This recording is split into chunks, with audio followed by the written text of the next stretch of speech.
Frankie and Tommy here. Previous episode's highlights start with man giving a bathroom report nobody requested. I had a turd that was fighting me this morning. Yeah, so listen, Mr. Literal. You sent me a text this morning, said you were wiping your ass. Keith took one private bathroom text and read it like a crime scene report. We all were stunned because we thought you washed your ass. Well, what do? Do you leave your fucking ass dripping fucking wet? No, you wipe the water off your ass. Oh, yeah, okay, right, yes. You wipe and then you wash and then Clearly wipe. a man who's never used a bidet. That is the bidet superiority tone. One rinse, and suddenly everyone else lives in medieval plumbing. Oh, so that's why my ass was always wet when I pulled my underwear up. I forgot the wiping part. That explains too much. Keith just solved a mystery his laundry basket has been hiding for years. Yeah, exactly. That's why you get that stain on your fucking pants. No, I'm sorry, Mr. Anderson. The handsome chief here, when he used the bidet at the high-end Vegas hotels, when he was gambling the big black chips, he'd sit on the heated bidet, Mr. Anderson, and he'd have his ass warmed by the hair blower, Mr. Anderson. Well, if you wanted me to do that, I would be another 4 or 5 minutes to get here. One of my buddies died from that. That sentence walked in with steel-toe boots. Nobody was ready for the bathroom bit to become a life story. Fuck off, seriously. No, I swear to God, dude. Swear to God. Unbelievable. Like, he was actually... He thought it was one thing and ended up being... So he thought it was one thing and ended up being something else?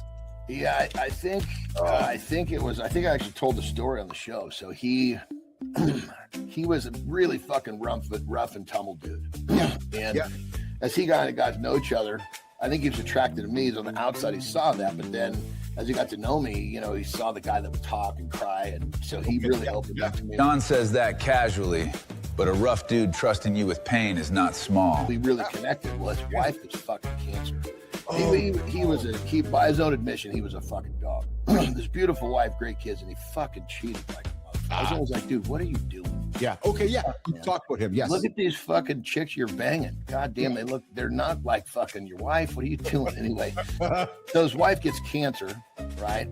And at that point, all of a sudden, it's like you realize, what the fuck have I been doing? That is the sentence people say when the consequence finally has a face. You know what I mean? And so she ends up dying of cancer. Good Lord. They have 2 boys, and she was on pretty heavy pain medicine during that time. And so, like many husbands and wives, they start medicating because they're medicating for mental pain more than physical pain. Yeah, 100%.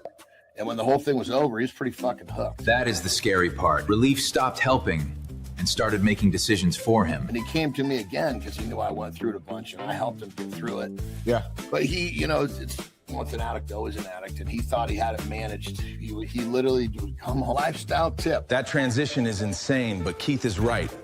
The next fight is inside your own head. All right. I'd be silly if I didn't take a bite off of our conversation with this really amazing guest, JR. And he's talking some deep stuff, but I'm gonna just kind of keep it on the more surface, but very applicable level for you guys. And I remember these lifestyle tips lately have been trying to get you guys to ask yourself questions so you can go into a little more self-discovery.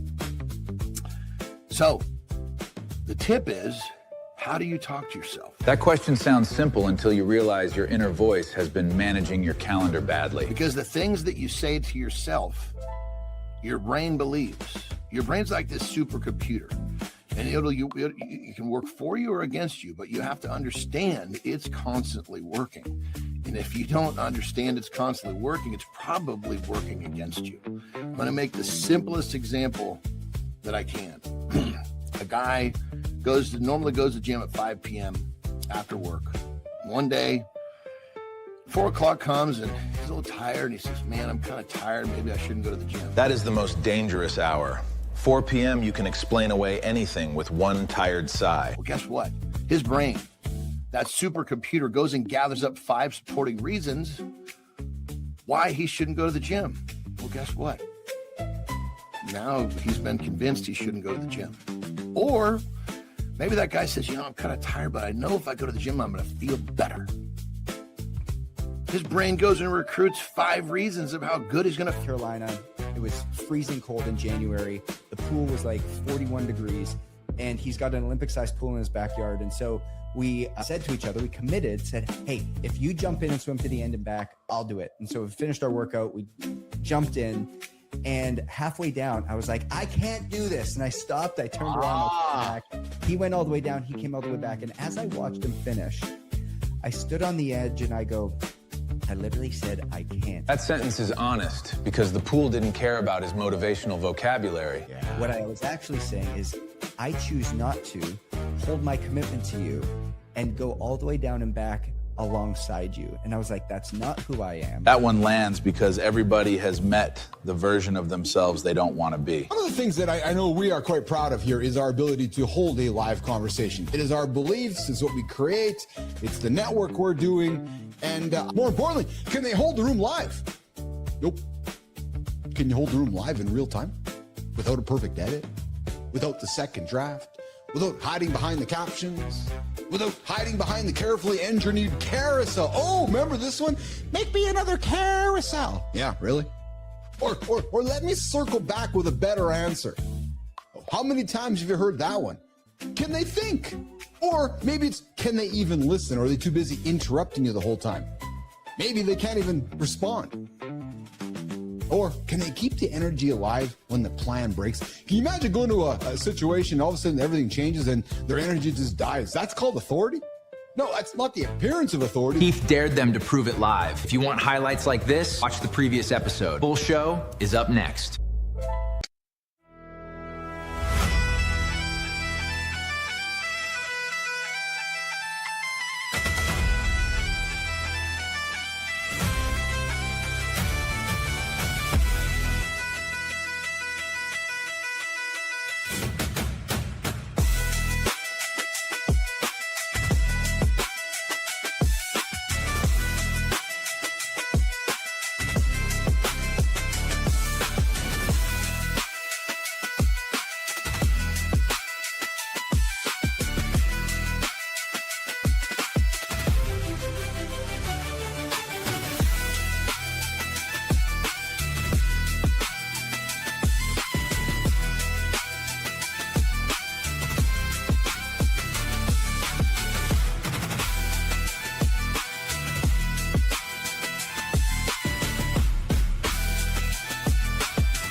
Boys, your partner is not a mind reader. And if your entire intimacy plan is sighing louder, Acting weird, and hoping they decode your emotional ransom note. Congratulations, you are not communicating. You're haunting the relationship.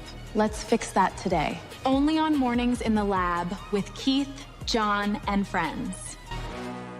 Good morning, nation. Good morning, good morning, good morning, good morning, good morning, good morning, and welcome back to Mornings in the Lab with Keith, John, and friends. Your live morning show for real talk, motivating content, and big conversations. We got Jimmy on the buttons, we got Kai on the buttons, and of course we got our very own producer Neiman out there making sure the words sound as good as I look this morning. We got Dwayne and Rico doing the fucking arm wrestle for who's gonna own the baby boomer token. He is toothless and proud. His name, Matt Roof. Dr. John's the bullshit professor. Kai's the shit professor. Briana, you're always teaching me, man, every single Tuesday. Nation, you will not find this kind of knowledge anywhere on the planet to start your day other than Mornings in the Lab with Keith, John, and Friends.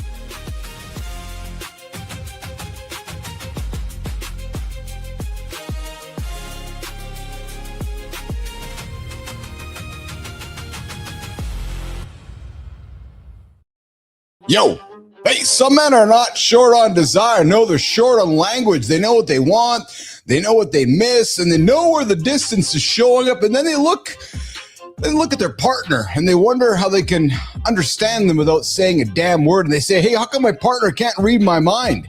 And then they call it silent maturity. Then they wonder why all the desire ends in the bedroom. Hey, that conversation. Myself, John Anderson, Briana Bass. The desire gap, what men want in bed but are too afraid to talk about it. That conversation coming up live this morning on Mornings in the Lab with Keith, John, and Friends on No Safe Words. But first of all, good morning and welcome back to Mornings in the Lab with Keith, John, and Friends, your live morning show for real talk and motivating content and some entertaining conversation for the generation that we call X. Oh, I'm in a mood today, baby. I am in a rock and roll mood today. The leftovers of yesterday are showing up in my brain today. Looking forward to the big conversation, guys. Hey. Yes, children, stick around. Parents, get out of here. This is an X-rated show. We are here to teach you about the generation that is us and the generation you're moving towards. Briana Bass is here today. We're talking no safe words. We're talking sex, talking relationships, talking a little bit of fun. Good morning, everybody. To all my lurkers out there, to all my folks out there wandering in the hallways, wandering in the corners, come on into the room and come say hello and come jump into the comments with Holroyd, with Jess, with Maddie, with Petro, with Rico, and the entire crew this morning on the big live show we call Mornings in the Lab with Keith, John, and Friends. Good morning, Holroyd. Good to see you out there today. Good to absolutely see you out there today. Hey, we got a daily poll, guys. The daily poll goes like this. What's the hardest part about asking for what you want in a relationship? Is it the fear of rejection? Is not having the right words? Or is it worrying that it's going to start an argument? Yes, I am a fucking creep. Good morning, A, B, C, D, E, F, G. Hey, nation. I love that this dude just decided to stop his day. Hey, Ace. The fact you stopped your day, pulled out your phone, decided to use your digits to write me a note like that, that is awesome. Good morning, Jasper. Where are you joining me from, Jasper? Good morning. Welcome to the big show we call Mornings in the Lab with Keith, John, and Friends.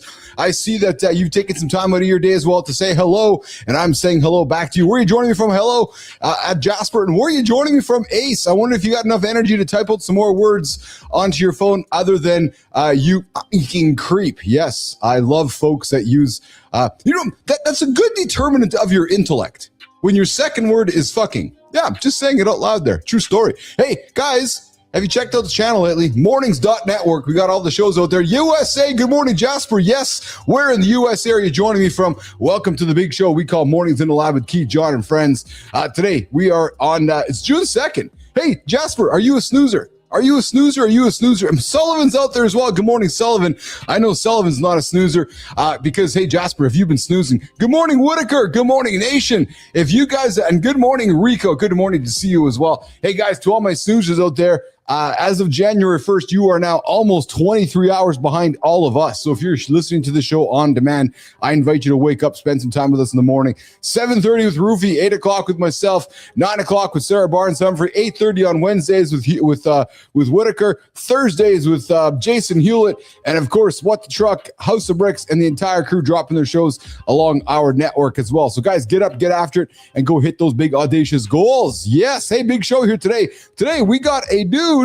His name is Justin Paperny. He went to prison and he built an entire empire helping white collar criminals, including a couple of reality show celebrities out there as well. So we got Justin Paperny joining us in the show here today to have some fun conversation about white collar crime, spending time behind bars, and maybe John's going to ask him what it's like living behind bars. Yeah, I don't know. All right, we got a bunch of crazy stuff in the news today. To all my mosquito-loving friends, head on over to California. Yeah, they're dropping some mosquitoes out there. We're going to put that one onto the table this morning. There's some thong-wearing dude wandering around the States. Oh, baby, you got to see that ass. No, you don't. And there's a Florida man exposing himself along the way. And hey, we've talked about Crumble Cookie before on the show, and I can't believe we're talking about it again. But they just launched a drink that is nothing but sugar in a cup. I can't believe we're still throwing that stuff out there. Yeah, true story.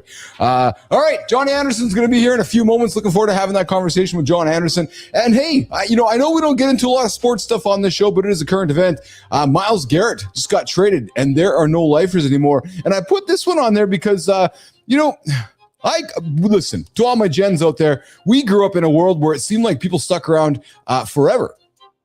They got on one team, and they were on that team forever. Well, a couple of months ago, they said we're not going to trade him. No, we're not going to trade him. He's a part of us forever. Yeah, we know what forever means. Well, they did it. Myles Garrett just got traded, and the Cleveland Browns traded him to the LA Rams for Jared Verse in a 2027 first-round pick. And yeah, we're not trading you. Yeah, see you later. I was around for the Wayne Gretzky thing. To all my friends out there that grew up in that generation called X, and it was like, no, we're not going to trade, and boom, gone. Yeah, so we'll get into that one as well. But guys, I think it's time to get the show on the road. Get that coffee going, check into mornings.live, loosen the jaw, tighten the standard, because you know what? Hey, the morning loop, it starts over there. Hey, it's right here. The morning loop, it starts right now. Good morning, nation. Yesterday's show gave us a bathroom headline before the coffee even kicked in. The big dog texted Chief from the throne. No filter, no shame. Full status report from the shitter throne. Chief, be honest. What does it feel like when your morning starts with a text like, I'm wiping my ass, brother? That's not a late notice. That's a man filing a field report from the danger zone. Briana's here today. We need to ask if that counts as communication or trauma bonding. Either way, Chief survived the briefing. Now let's pray John's next update comes after breakfast. Let's start the morning loop.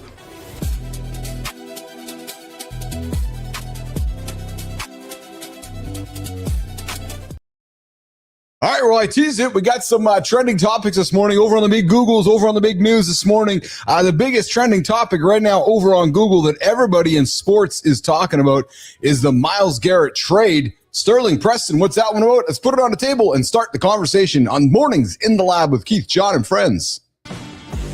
Browns traded Garrett, so much for lifer. Elite today, expendable tomorrow. That's every job when strategy, cap, and timelines shift. Translation for men, loyalty's real, institutions aren't. When pay calendars, bonus language, or org charts change, hear the warning louder than the compliments. And the smart move?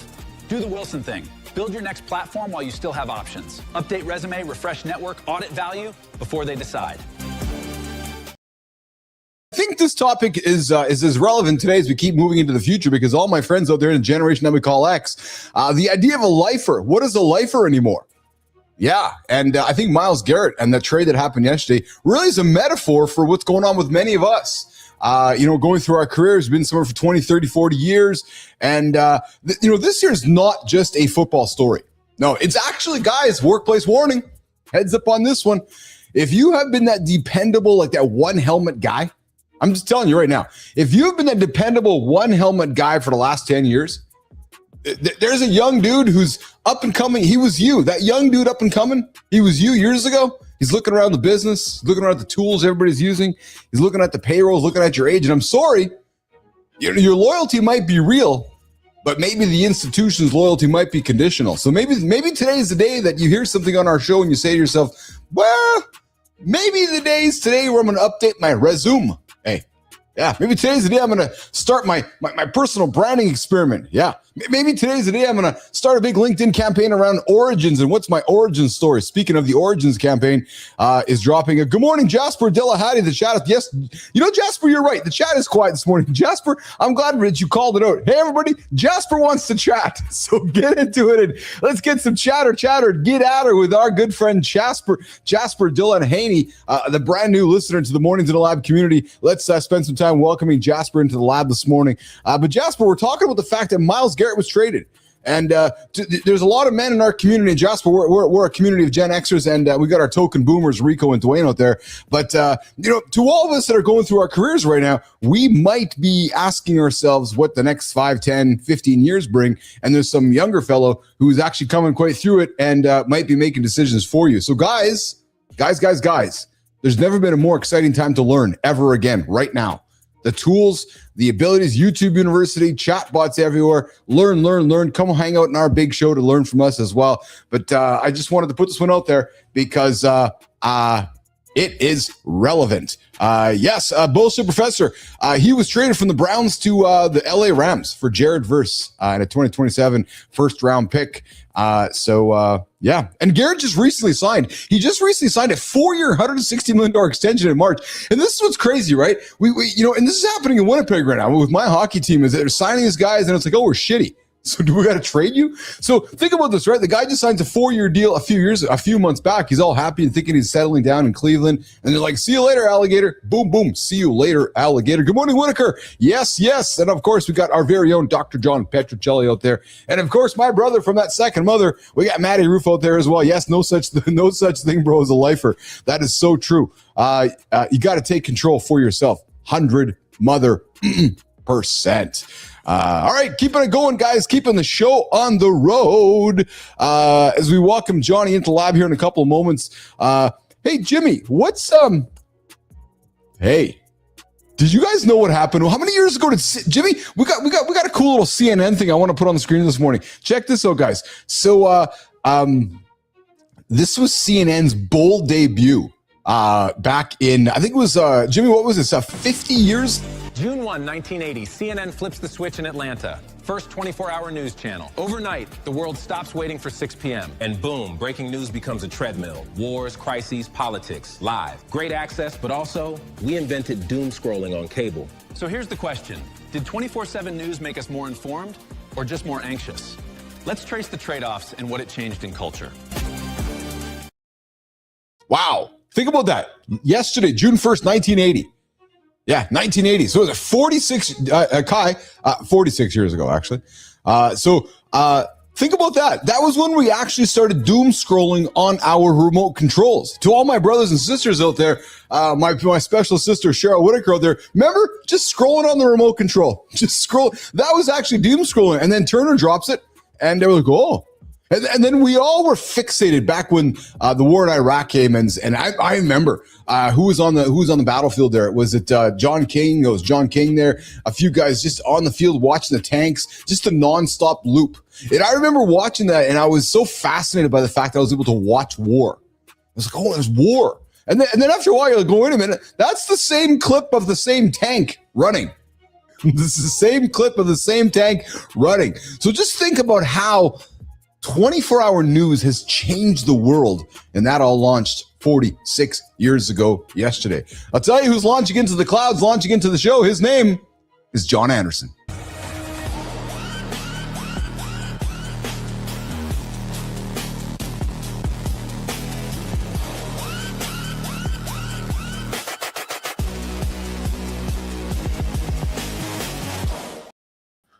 Dude, hardcore, man. I don't know if that truck's hardcore. The truck's like, okay, is kind of a semi 4-wheel deal. And then I get out looking gay as a $3 bill. We got the gay brothers and Jimmy are hanging out too much.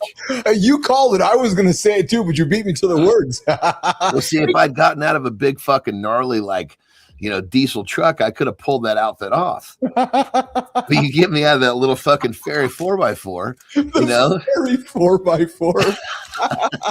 You know what I mean? Oh, it's God.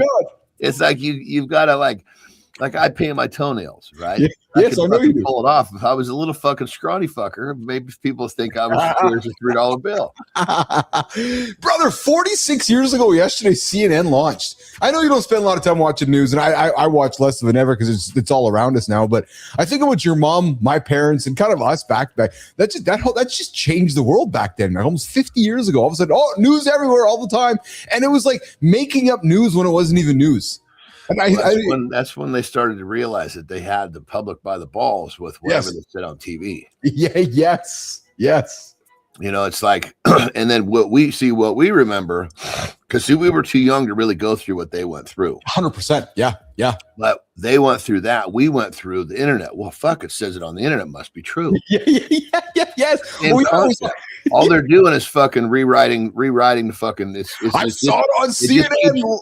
It just keeps fucking rhyming. You know what I mean? Larry King said it. It must be true. Yeah. Oh, dude, I got to tell you what's true, man. I was channeling my John Anderson yesterday. I went to a business meeting. I'm not going to get much into it because I don't want to bring the negative energy in here, but you're going to love this, man. So could you imagine a gentleman sitting down for the first time with you and you doing your spiel And the first question that the fellow says to you is, so one of two. I got it. So just bear with me here. The first one of two questions. So Johnny, what are my calories? Oh, your antenna goes up. Oh, what do you mean calories? Then the second question that goes up to you is, but Johnny, what are my macros? And I know your second antenna goes up. You're like, holy fuck, this guy's actually. What was the answer to the first question, though? Well, but John, what are my calories? What's my calories should I be taking? And then what did I say? Then what did I say to that? And you would say, but I need more information. No, but how many calories should I be eating? No, but Keith, I need to understand your goals. I need to have some more information. Like there's very many variables. Here's the deal. See, my team keeps those people from getting to me. Yeah. Well, my team, my own mirror. Hey, Whitaker. So I went to a meeting yesterday, and the first question was, what are the numbers? And I tried to ask the second question, channeling you, going, I'm not really sure I understand the question. I'd like to ask some more questions. And then it was like, no, but how many calories should I eat? And then I know you're going, okay, well, this fella really doesn't know the questions he should be asking if he's asking about calories, and then he's asking about macros. So Johnny, the call ended with click. It was a hang-up call. It was a, okay, nice life, see you later, bye. Yeah, if I was somehow in that meeting, it would have just been a quick exit. Well, and it was. It was on both sides, but I got to be honest with you, man. I've said this before. I do learn from you, and I mean that very seriously, because I found myself yesterday. I was even saying I had a coffee with Cheryl Whitaker yesterday. I'm a nice Canadian, and I will say that there's a certain quality us Canadians have, and that's just it is what it is. But I was taken aback by some of the questions, and I was like, dude, I'm just trying to ask some questions, and he just wouldn't listen to me. So I was like, all right, well, I'll take a page from John, and we'll say, see you later, alligator. Well, there's a certain level of like, I don't know, certain level of qualifying that needs to be done before that conversation will happen. Well, the funny thing is it was qualified. And what was striking is that we had a conversation last week. We got prepared for yesterday's meeting. And then what was striking to me was how uneducated the potential buyer was. Well, see that what that says very clearly is the qualification process needs to be adjusted. Missed. Yeah. But hey, it was what it was. It was an interesting conversation, and I learned a lot from that one yesterday. Hey, so my California friend, hey Sterling Preston, tell Johnny what to watch out for when he goes outside. He might be smacking his arms. There might be more mosquitoes coming your way.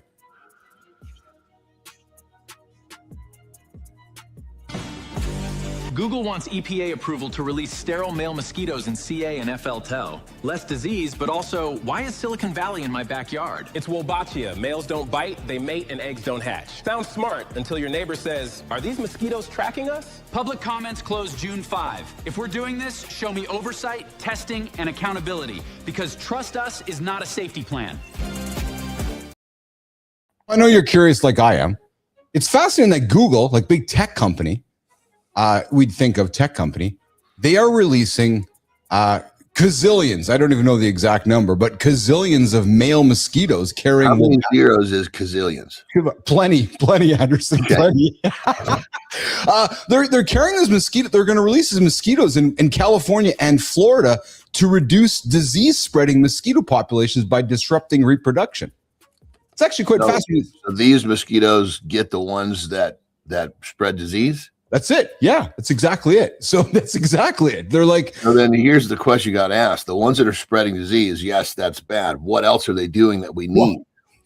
Well, I was going to say the same thing, and because the plan is part of Google's. Who knew that Google had a debugging program? Apparently, Johnny, Google has a debug program which uses biology, automation, and data systems to suppress mosquitoes without relying on pesticides. And so the curious person in me, brother. Like the curious, just not conspiracy, curious person in me. Like, dude, you can release you can make a lot of small technology, like little drones, little mosquitoes. Like, what are these really mosquitoes? Or are they little things? I don't know. I just, Google and mosquitoes is interesting to me. That's all. I guess the way to test it is to wait for one to land on you, smack it, see if there's it blood. reacts like a normal mosquito. Yeah, exactly. Hey, before I forget, I was thinking about it this morning. I want to do a new segment with you, whether we replace lifestyle or whether we add to the show. I want to do like a peptide protocol minute with you so that we can use that. I was going to say, I think that especially with this new venture we're talking about, exactly correct. I was thinking about the same thing, and before the program that we talked about, we're getting ready to roll it out, but we've got to get our credit card processing in place. Okay, so we have a better customer experience for people that are for new users, if you will. That's what we'll be talking to. Good, awesome. Yes, because my thought is we do a segment on it. We cut it. We add it to our rotation, and then we use that clip to drive people back to the affiliate program. So I want to do that with you. So let's plan on that. We'll either add a second one or replace lifestyle. But I want to do like a peptide minute because it's the conversation is not going away. You are an expert in it, so why the fuck aren't we talking more about it, frankly? And we are here every single day for a live conversation around it. So some lights were going off, going, well, fuck, man. People come for you guys got questions? Come hang out with Keith and Johnny for a live conversation around peptides, my friends. So because it's not, it ain't going away at all, and there's only more conversation around it. Actually. As we tease that, one of the most remarkable stories that I have that I literally was involved in first fucking hand. Yeah. Was my male pit bull. Okay. He had it. I think I've told the story, but I'll tell it again to kind of kick off what we're doing. And now it's so he basically, for whatever reason, he loves the water. Most pits don't love the water, right? And he goes like in the pool, goes fucking unlock. He'll go if his toy sinks, he'll go to the bottom and get it, right? Which means in their ears, you talked about his ears, yes. His ears fill up with water, and he got these ear infections that wouldn't go away. We had him put to sleep so he could go and get it out, clean it. We've spent probably 10 grand on trying to get rid of his ear infection. Yeah. Putting him to sleep cost $2 grand alone, right? Yeah. Point of being, he's been on antibiotics, which have been rotating for years. 2 to 3 years, because you finish one, it stops working. You got to rotate to another one. It'll bring it back down. Terry's putting every single day. Terry had to put not only we had to give him a pill, but also drops. And he would fucking cry like no other when he put those things in his ears because it hurt so bad. Like when guests would come over and pet him, if they touched his right ear, he would wince. Yeah.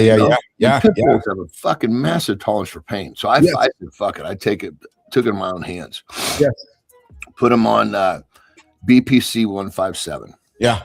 And I kind of tested just to make sure there's no reaction, but I went up to a pretty good fucking dose. I went up to 1 milligram a day, which is, that's what I do. Yeah. And literally 4 fucking weeks between the fourth and the fifth week, fucking gone like a fart in the wind. No shit. Did not come back. It was so bad. He wouldn't get up. When we would come home, he wouldn't greet us at the door. That's how fucked up he was. He just would just sleep and lay there all the time. He's got his wife, Keone, the female, wasn't trying to hump her anymore. I mean, his life. Literally, the quality of his life was just kind of in his bed. Yeah. That was, if you want to call that quality.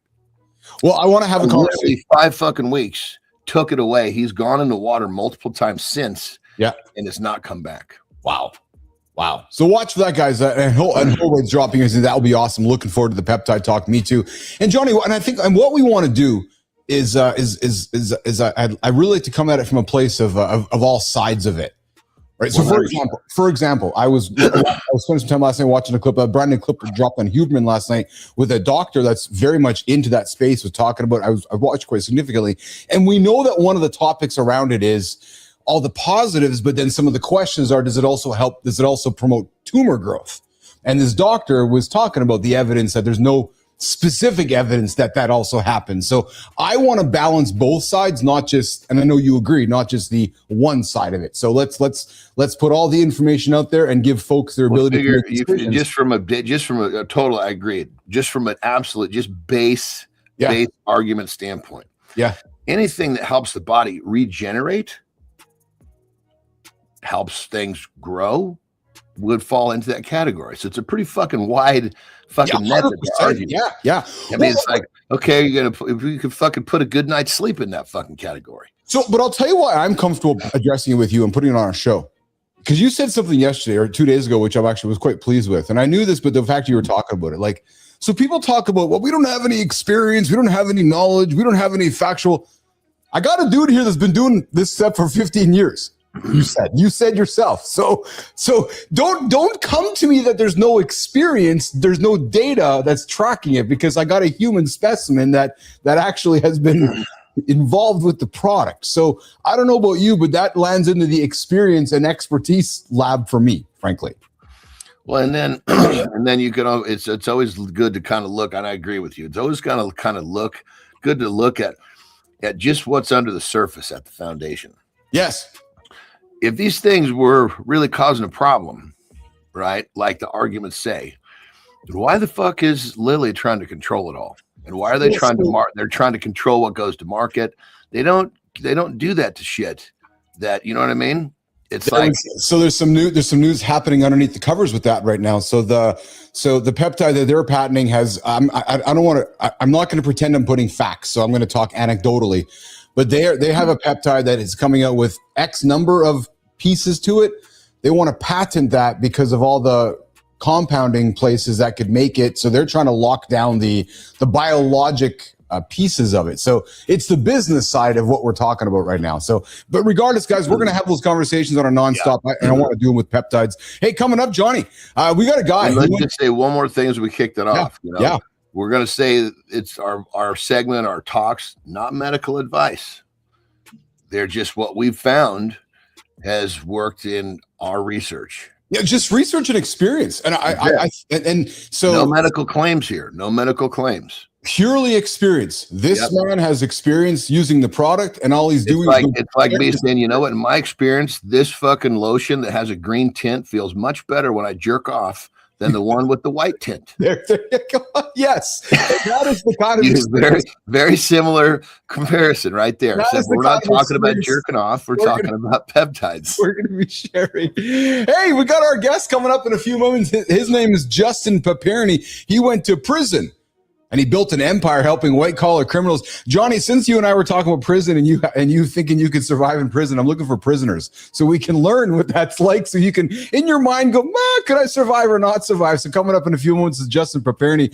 Hey, brother, so I got something to and on that level, there's a big difference between wanting to do something and knowing that you could make it. Like, I know if you dumped me off into fucking in many tough situations, I believe I could make it, that being one of them. Well, so I know where you couldn't make it, and I don't know how many Americans are going to keep making it if they keep walking into crumbles. Jimmy, let's put this one up there, man. Oh my God, are they actually doing? Crumble just launched Crumble Drinks. One cup's rumored at 186 grams of sugar. That's not a drink, it's a dare. That's like 5 Cokes in a cup. The wild part, AHA says 36 grams a day for men. This is 5 days. So here's the question. Is this just treat culture or a health tax in a plastic cup? What would make you say no? We'll talk about tumor growth. Fuck. Allow me to start my rant, and I'm going to use the rant once with you and I. So just hold on a second here. We can't have any educated conversations around peptides, but yet we can have businesses selling drinks that have almost 200 grams of sugar and nobody asks any questions. Like, seriously, like let's just ask about the hypocrisy of humanity. And I know you agree with me, but hey, let's just make every American fat, send them to the fucking doctor, and then not allow anybody to have a conversation around peptides. It is the most ridiculous thing I've ever heard in my entire life. Well, you know, when they're scanning you, looking at your cancer, right? They give you this fucking drink, and it's fucking highly processed, refined sugar. And you can literally see the cancer fucking light up like somebody turned on a light switch. You want to talk about promoting growth? Oh, man. That fucking drink, you know? I mean, Jesus Christ. It's like I said, I find it quite fascinating that we enable ourselves to it's just again, you've heard me say it before, the hypocrisy of humanity. Right? We're all a bunch of hypocrites. If it doesn't meet us, then we're a hypocrite about it. That's just how it works. I mean, the way I see it, any business that's feeding people into the subscription system is going to be welcome. Well, yeah, 100%. Yeah.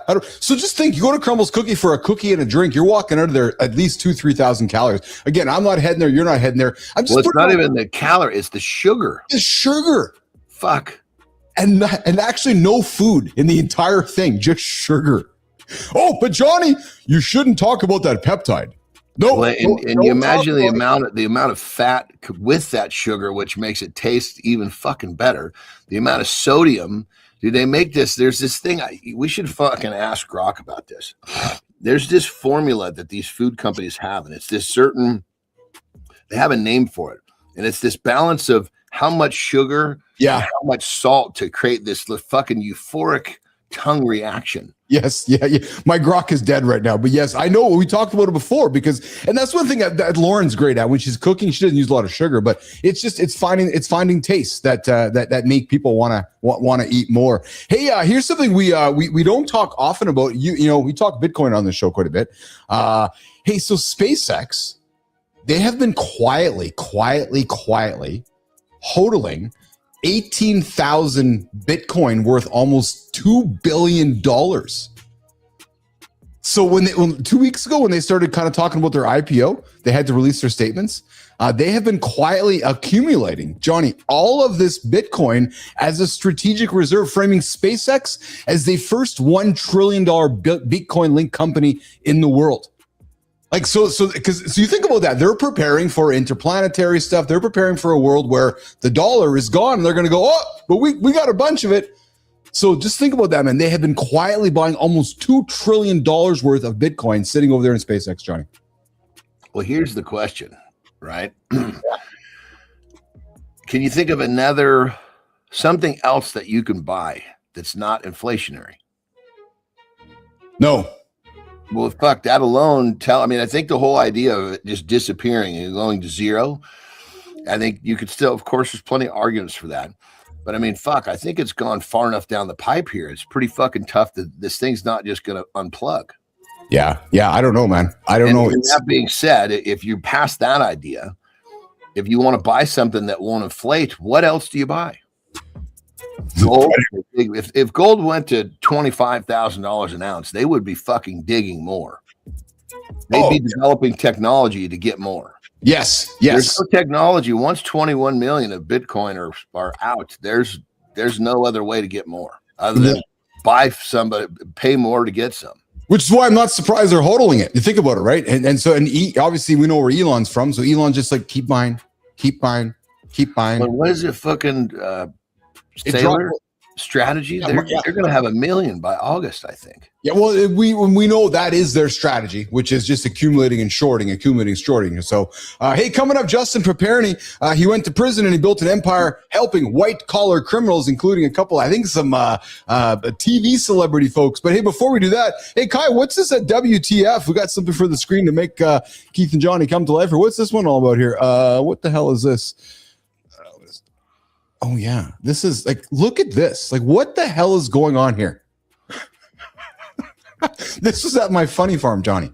I know you can't wrap your head. Like, what's going on there? Is it one fucking goat sucking a cock and the other goat sucking a... Or is everybody sucking cock? Everybody's doing something. There's 3 animals there. There's the horse, there's the goat, and there's I don't know. Horse? They're all goats, aren't they? I think one of them might be. I don't know, but I'm not That's really. That's the ugliest fucking horse I've ever seen in my life. I think that was the clip that was released yesterday at the Diddy freak-off party. There's a clip that was released on the internet, and there's Diddy and a bunch of people were freaking off over there. Maybe that's the clip from that party, John. Dude, if that's you're talking about the white one. If that's a horse, that's the ugliest fucking horse you've ever seen.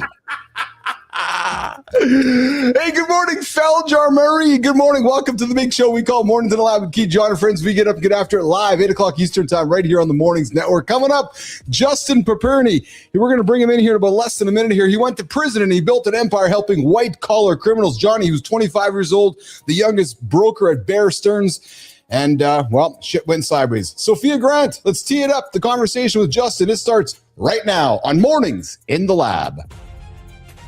A lot of people know when they've done something wrong. The hard part is admitting it before consequences arrive. So they keep working, they keep answering emails, they keep acting fine and hope the problem goes away. Justin knows that pattern because he spent years avoiding what he had done. He was 25, the youngest Bear Stearns broker in Century City. From the outside, his life looked on track. Then the FBI showed up at his door. The case was real, and the image stopped helping. For a while, he still tried to control the story. He paid $16,000 to make the truth harder to find. It didn't work. The press releases were still there. Eventually, he had to answer for the crime. Justin pleaded guilty. He was sentenced to 18 months in federal prison and ordered to repay over $500,000. At Taft Federal Prison Camp, he met Michael in the prison library 2 days after arriving. Michael had been incarcerated since 1987. Still, he woke at 3 a.m., ran, wrote, and taught every day. That routine changed Justin. He saw a man using discipline to build a future, even inside prison. That is where this story turns. Not toward escape, toward discipline, responsibility, and what a man does after he stops hiding. Justin, welcome to the lab. We're grateful to sit down with you today.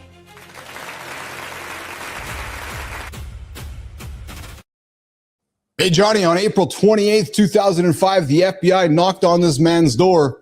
And today, on June 2nd, 2026, he's walking into ours. And his name is Justin Paperny. What's going on, Justin? Good morning, guys. I heard you talking about peptides. When guys go to prison, they ask if they can get peptides in prison. Unfortunately, at this point, the answer is no. Oh, let's start right there, because, Justin, you were in prison a number of years back, and that's when they were having that conversation.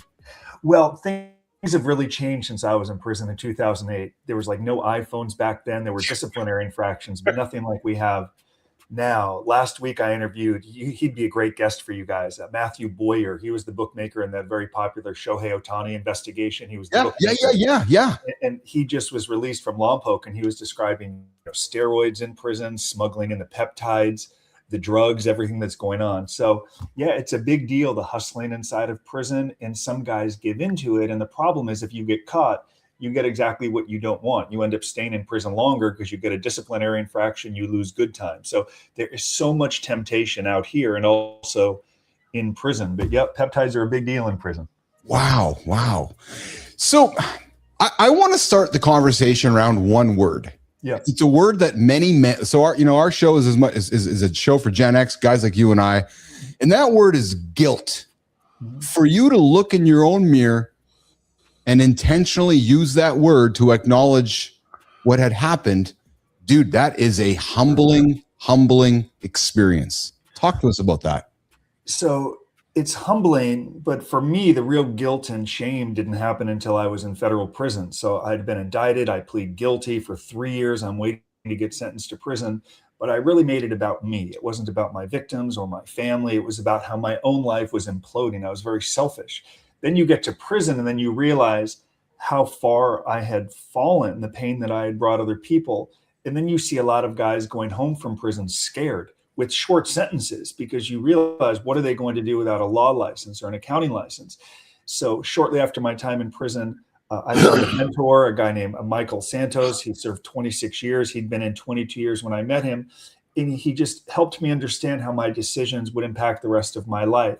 So guilt started by looking inward. It sounds a little cliche, looking inward, reading good literature, finding a mentor.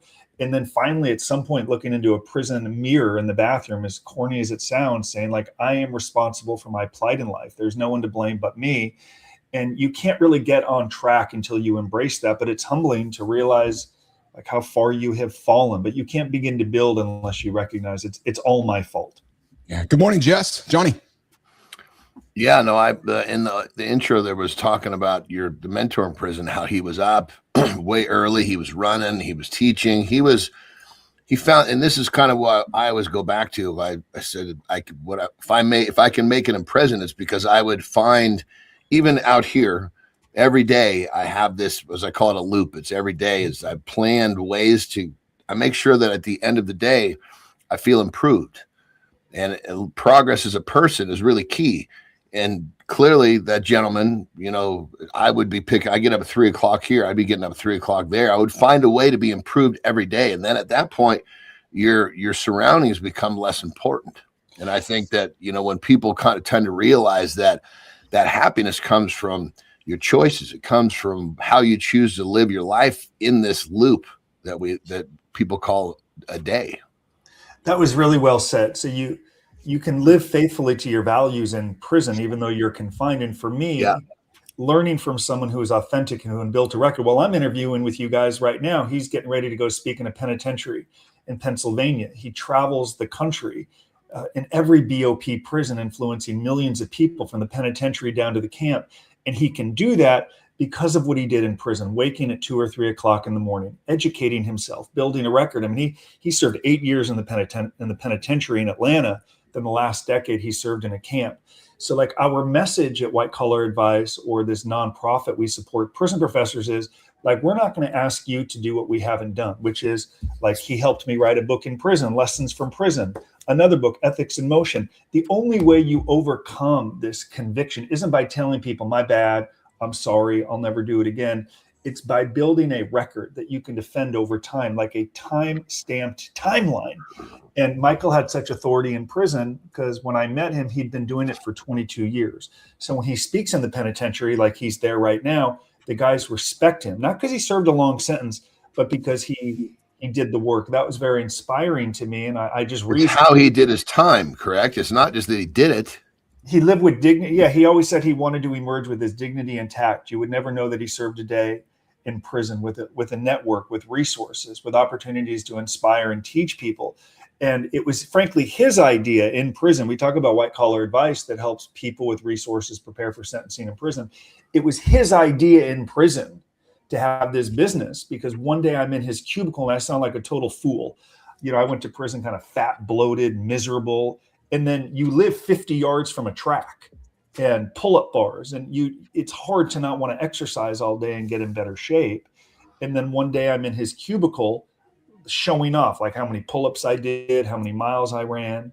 And he said, hey dude, like how much are people going to pay you to do those pull-ups? And I'm like, well, I don't think anyone's going to pay me. And that's when it hit me. Those early months in prison, I was just exercising all day and I wasn't preparing for the hardest part, which is coming home with a felony conviction without licenses, owing $500,000 restitution. And it really forced me to change my prison term and begin to write and document my experience through prison.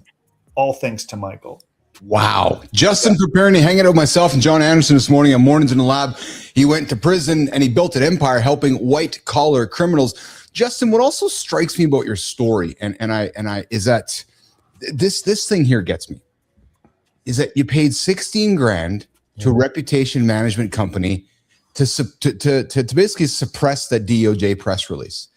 And when you were going through that, that's actually not denial. It's really much like it's organized denial. You're like, okay, I really got to intentionally, hide this and get rid of it. At what point in your journey, in your own mirror, did you admit to yourself that you're like, holy shit, man, I actually can't try to keep buying myself out of this truth? Yeah, so that was an embarrassing moment. So when I paid for that press release to be removed, I sold real estate for 3 years before I went to prison. And my fear was if someone saw it, they would never work with me. And you're very vulnerable. Like, you're seeing a lot of this right now in the government where people are trying to sell access to a pardon through Trump and this administration, for 100 or 200 or 300,000, give me money, I have access. And people are vulnerable. They don't want to go to prison and they'll pay for it and they're being stolen from. So I was very vulnerable. I didn't want to see it. And of course, it backfired. It actually worked against me in court because the government's like, here you have a guy pretending it didn't happen, paying to pretend it didn't happen. And then I embraced kind of this mantra that the more you talk about it, the more you address and own it, the easier it's going to be. So actually talking about the press release, talking about bad decisions, and then encouraging people to see me for the record I'm trying to build. But those press releases are devastating, and they're meant to deter people. And they want people to know if you break the law, we're going to use government resources to issue a release and embarrass you. And it wasn't until I went to prison that I realized it wasn't just more. I've joked I should write a book called How to Flush Money Down the Toilet as a Defendant. I'm the king. It isn't until you're in prison that you realize all of these bad decisions, they catch up to you. And thankfully I was only 33 and I had time to do better, but it was a very difficult experience through my own making. So Justin, it sounds like it just goes to show what you're willing to do or consciously able to do when you're in denial. I didn't want to do the work. It was easier. I tell this to people who retain our team. I'll say it's one thing to scratch a check.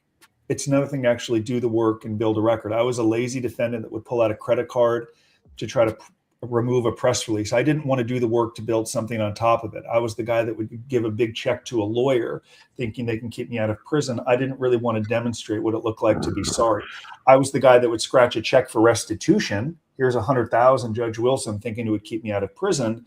But I was the defendant where the judge would say, sure, you gave money, but it was only to avoid prison. You truly aren't remorseful. I mean, even lying to I have done a number of events with the FBI training agents, and they have told me prior to a presentation at the FBI Academy, had Justin not lied to us when we interviewed him, he most likely wouldn't have been prosecuted. But why do you lie? I'm ashamed. I'm embarrassed. I didn't want them to view me as a criminal.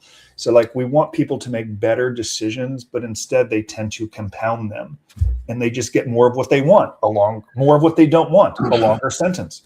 It's like when somebody gives you a very, very insincere apology so that they can hopefully get out of trouble.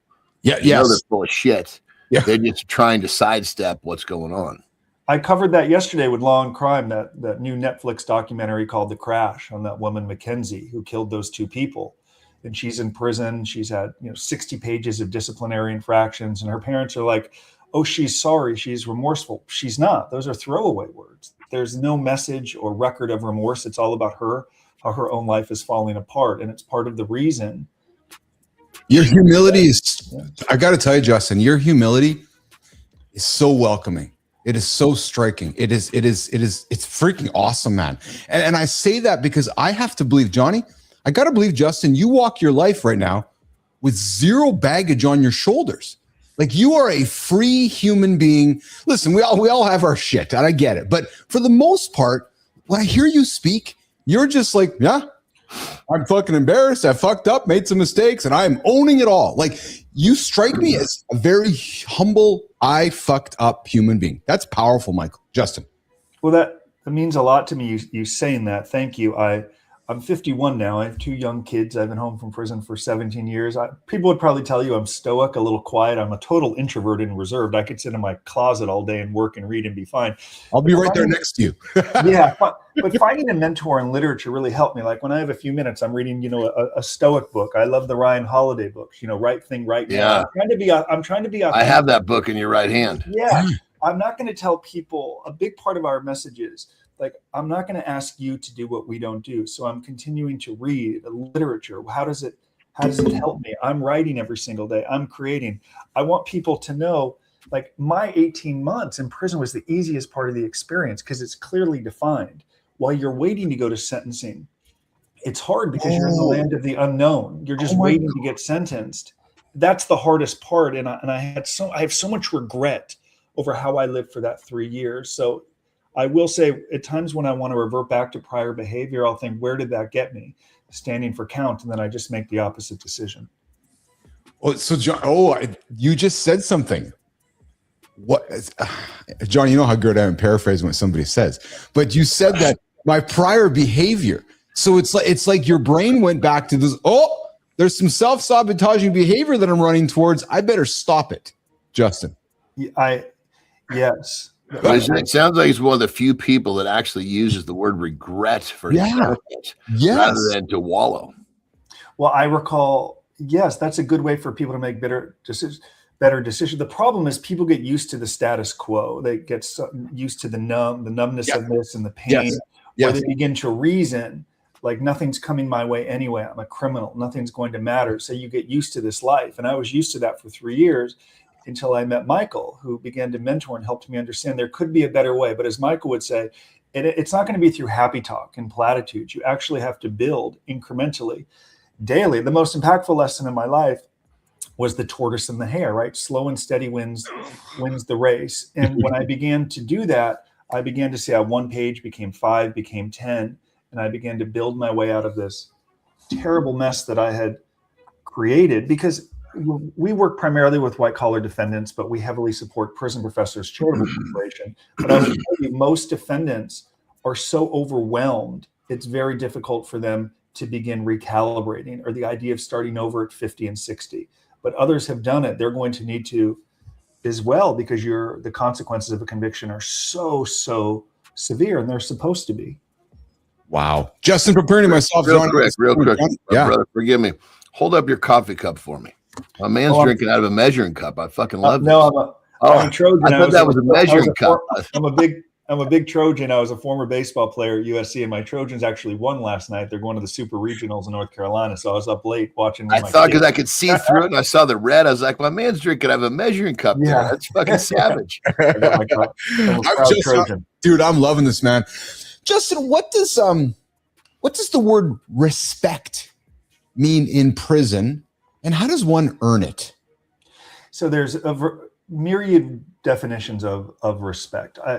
Some respect is you just mind your own business. Yes. You lay low. You don't offer unsolicited advice.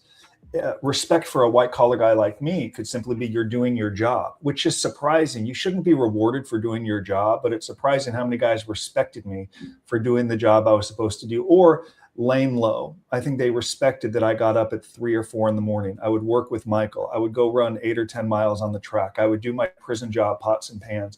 Then I would work and write all afternoon into the evening. I'd go to bed at 7 o'clock. I never complained. I didn't offer unsolicited advice. I learned from men around me. I found a sense of perspective. And I tell people, because they respected me when I made mistakes, and I did, I think some of the longer term prisoners took it easy. I mean, for example, a mistake I made, I would tend to talk too loudly on the phone. Maybe like, dude, everyone can hear you, be quiet.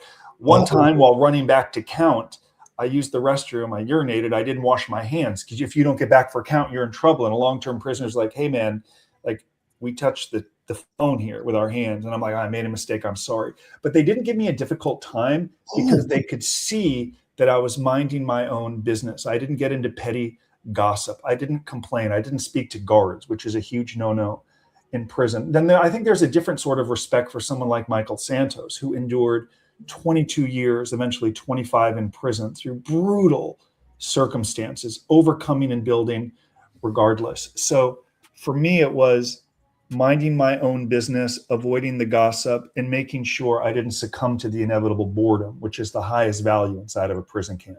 The boredom will drive some men insane. The boredom will drive some men insane. Johnny? Well, that comes down to the way it sounds like you set up your loop. You were up, you did this, you did that, and then you finished your day, most importantly, with some sort of growth. You know, it leaves a man content. He can sleep, get up, looking forward to doing it again tomorrow. See, what you guys do is what I strive to do every day in prison. By filming this right now, you have some asset that becomes part of your asset library or catalog. Someone may see it, they may invest in you, it brings more people to your community. This is an asset. We encourage people going through the criminal justice system. If you've just been indicted, you're going to prison, you're home from prison, you too need to create some asset that shows who you are, what you've learned, how you could be of value to someone. So by creating an asset every day with Michael, a blog that eventually became a book, when I shook hands with my probation officer, Isaiah Murrow, in the halfway house in Hollywood, California, I wasn't telling him what I wanted to do. Hey, I want to go speak to businesses. I want to work with white collar. He saw the assets that I had built. I had a record. That's a nugget. Because what drives me nuts is the I wannas and the I'm gonnas. I want to do this. I'm going to do this. And you're sitting there going, I can go try to do pull-ups and be a fitness guy for 20 and get out with being fit, or I can create something which shows myself, shows the world that I'm actually, humble. I'm moving forward. I'm working on my restitution for myself. Here's who I am. There is no other way. I want to be clear. If you strip this away and you go back in time, you see all of the great men did exactly what I was talking about. Yes. As the world gets more lazy, it just becomes harder to find these people. Well, it gets even harder now in the age of AI. So we encourage people to put yourself in the shoes of like a judge. What do they hear? Like I'm going to do a live video today showing clips of interviews we've done with judges, and they are skeptical. They think we say one thing and do another. Prosecutors think we're criminals. So how do you overcome that? It isn't by I'm sorry, I'll never do it again. You build a record, but with AI, you can prompt ChatGPT to say write a paper as if I have a PhD from Harvard. and it's going to produce something. The problem is you don't have the knowledge. You haven't done the work, and it might fool some people. It ain't going to fool a judge. It ain't going to fool a probation officer. The only thing that works is, here's what I did when I got into trouble. Here's what I did last week. Here's a book I read. Here's $100, $500 I set aside towards my victims, because the primary focus here is not me. It's victims that I created. Here's how I'm paying restitution. AI cannot replace the work, the body of work you need to create over time. And unfortunately, too many defendants don't embrace that. And it's why they'll call me after sentencing and say, oh my God, I was expecting 18 months. I got 3 years. The judge filleted me. What do I do? And I look at everything they did leading up to sentencing, and I'm like, you didn't do any work. You didn't do, you dumb son of a bitch. Yes, that's correct. There's no, it's all cliches. There are no shortcuts. These people are incredibly cynical. And to not embrace that cynicism means you're naive. It's like believing, tobacco companies really don't want you to smoke cigarettes because it's not good for you. It doesn't make any sense. Well, I mean, 99 out of 100 people that come into that courtroom, they're not displaying what you're displaying. The judge's job is to look through all the bullshit to find out if they're actually doing what you're describing. So of course, Jesus Christ, it's like, if you know that you're going to have a conversation with someone that doesn't believe you, your number one goal is to figure out how to get them to believe you. And your words don't mean shit. It's, what have you done? Well, at the end of the day, man, so at the end of the day, that judge over there is a human being. And at the end of the day, that person's a human being. And in society, I think at the end of the day, all we want to do is know that if you've made a mistake, here's what I've done. I'm trying to hold myself accountable, and I'm sorry, and I'm showing you what I've done. That's it. Like, when you think about it that way, right? The judge just wants to know that you as a human are going to try to contribute to society in a positive way. Justin. I love John said something so profound 99 people years ago. Michael Santos sent me this great book called The Purple Cow by Seth Godin. And he's like, people in our community need to be the purple cow. You drive down the side of the road, you see 100 cows, 99 of them are brown. You don't remember. If one of them is purple, you remember the purple cow. Yep. You've got to be the purple cow by going through the system. People think I avoided problems in prison, or I had a job. They think compliance or doing the bare minimum is extraordinary and compelling. It is not. To John's point, that's what the 99 people do. Yes. How do you stand out? Well, you've got to wake early. You've got to create. You've got to identify with victims. You've got to look for work. Even you speak about humility, and I'm grateful you saying that. And when you talk about humility, that tends to mean you don't have it. But here's an example. When I came home from prison, I picked up phones for several months, and it was a law-abiding wage. Many defendants traversing the system, if you're a doctor, a lawyer, a banker, it's hard to start over doing Uber or delivering food for DoorDash or picking up phones. But I cold walked into law offices in downtown, peddling my book with hopes they would take it and give it to my highest value is freedom and not encumbering my parents' retirement, frankly, and actually paying back the $500,000. So you're willing to do things. And I believed in what I was doing. I thought I could help people. So we want people to be that purple cow, to stand out. That's the only way you get more of what you want. Shorter sentence, earlier release. And brother, forgive me for interrupting that purple cow, being the purple cow out here, it's the same fucking formula, for Christ's sake. Same formula. It is. Christ. It's not like it's like if you're going to lead, it's like as a parent, your kids don't give a shit what you say. They watch what you do. And so does society. So does that judge. You want to be the purple cow. Don't fucking talk about it. Go do it. And that's a great segue, Johnny, because I wanted to ask Justin this as we're working towards wrapping up with Justin. Justin, you said you have kids, and I cannot imagine what it was like being a father before going into your journey, coming out of your journey, and then all those years in between it all. Maybe that's a whole other conversation, but brother, as a dad, I really can't imagine how you went through that. Well, I was very fortunate because most of the people in our community go to prison with children. So when I tell people my experience was easier, I was 33. I didn't have a wife or children, but it's something when I came home and I began to date, I actually met my wife, Sandra, on a dating website. And I remember disclosing on the website that I had been to prison, and the administrator said, remove it. And I'm like, I'm just trying to be transparent that I went to prison. I'm not joking. I think a woman, I would want my daughter to know she's dating some dude out of jail. Wow. So I had to remove it. Wow. And then but when we eventually married and had children. Like my daughter's 11 now, and we go to Dodger games together. We're very close. But she knows that I went to prison, and they ask questions, or they want to know more about the experience and how it happened. And there is a kind of a stigma that will follow for them. And I know if you were to interview Matt, Matt has 5 children, and he describes his 5-year-old son, Kingston, visiting him in prison, and he's hanging on to his legs at the end of the visit and doesn't want the visit to end. So prison's incredibly difficult, especially if you have children. And that's why I tell people that the hardest part of the punishment isn't for the prisoner. It's for the family who suffers more. Wow. Johnny, some closing words for Justin? Amazing conversation, brother. And I think that, obviously, when it comes right down to it, I think one of the most helpful things for people to see in this is your purple cow. You got to be the purple cow wherever the fuck you are. Yeah. Yeah. Justin? It's as Michael Santos wrote in Lessons from Prison, this book that I wrote with him 17, 18 years ago. It's slow and steady wins the race. Too many defendants or people in crisis, they want it all back at one time. The money, the reputation, the cars, the income, the status. It's so overwhelming you can't even begin. Michael helped me understand, what can I do in the next day? If the next day is too overwhelming, the next 20 minutes, the next 10 minutes. And it starts with exactly as you just did, as you do every single day. You have created something that doesn't exist. People need to create something that doesn't exist and build on it over a sustained period of time. And then you wake up and you've got a library you can defend and share with your family for decades to come. Even if it doesn't get you a shorter sentence, you still build because It's your self-development. Yes. Nobody can take that away from you. Nobody can take away if you learn to tell your story without blaming or excusing. You've got to own it.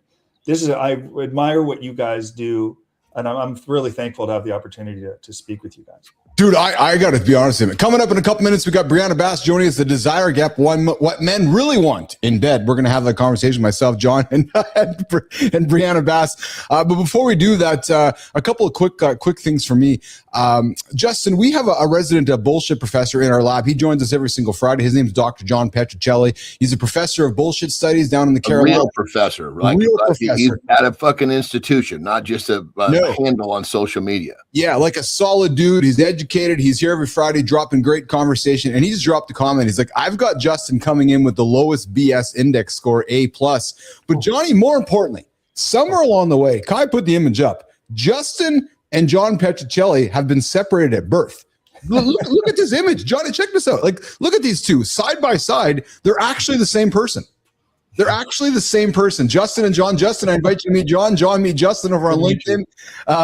You guys can go connect on LinkedIn. And Justin, I just want to say this for me to you personally, man. I'm going to use the L word. Man, I got a lot of love for you as a human being. I'm really taken aback by your humility, your responsibility, your accountability.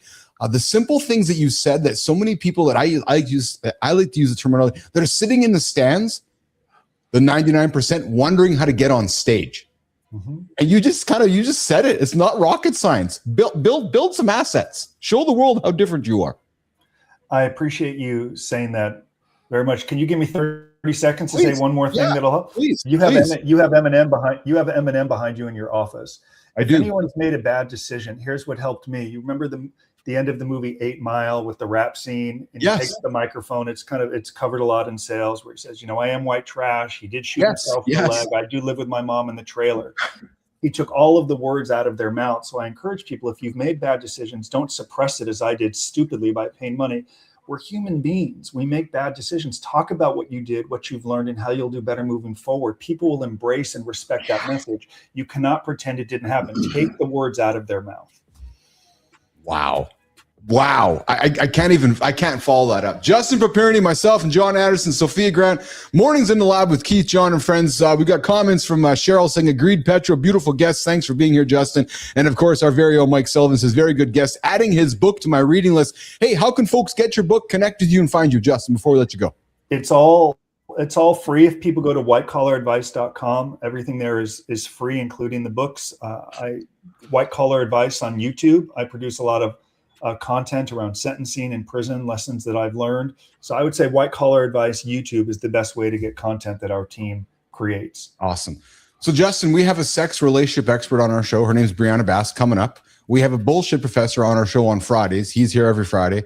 I'd like to think, Johnny, we now have the ultimate white collar prison expert that when we need somebody who's like, I'm got in trouble, we're bringing Justin on the show to say, hey, here's what you got to do to get out of prison. And all you got to do, Johnny, is actually go to work. There's no rocket science. There's no secret sauce. It's just meet a guy like Michael Santos, who clearly, Justin, changed your life. He changed my life. You need a mentor and a truth teller. You have to be willing to have difficult conversations and do the work on days you don't want to. Oh. Justin Paperny, myself, and John Anderson on Mornings in the Lab with Keith, John, and friends. Thank you, Justin. Have a good day, brother. Thanks, bub. Thank you, brother. All right, let's do it. Lifestyle tip reset hour 2. Come back with Briana Bass. We're talking sex in the bedroom. Guys, we got to talk about it. Let's get that conversation going right now on Mornings in the Lab with Keith, John, and friends.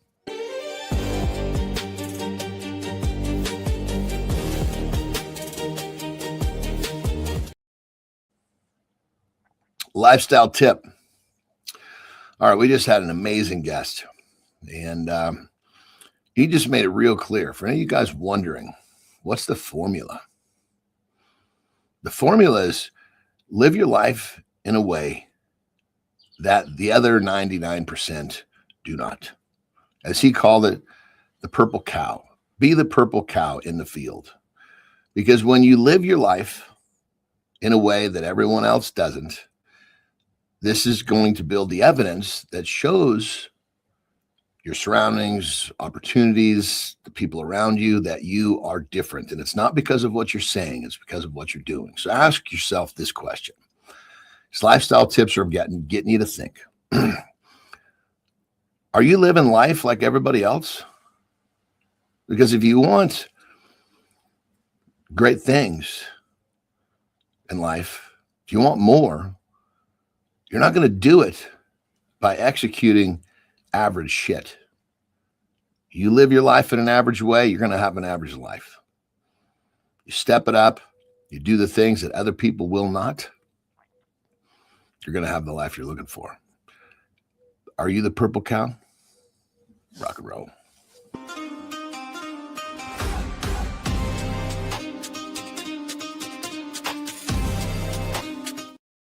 Good morning. Welcome back to Mornings in the Live with Keith, John, and friends. Are you the purple cow? Or are you caught in the stands? Are you the 99% that's wondering how to get ahead? We'll go back and listen to the last 30 minutes because our guest, Justin Paperny, white collar criminal, will give you the exact, and I mean the exact advice on how to get ahead and not be the 99% that aren't getting ahead in life. Go back and listen to that conversation. But right now, coming up, myself, John Anderson, and Briana Bass, our very own Briana Bass, the desire gap, what men want in the bedroom. Guys, why don't we want to talk about what we want? Why don't we want to talk about what we want? Well, hey, Brianna's going to get into that conversation with us because we might just lack the language. Maybe we lack the timing, or maybe we just lack the courage to risk the status quo. That conversation is starting right now in the lab with myself, Briana, and John Anderson.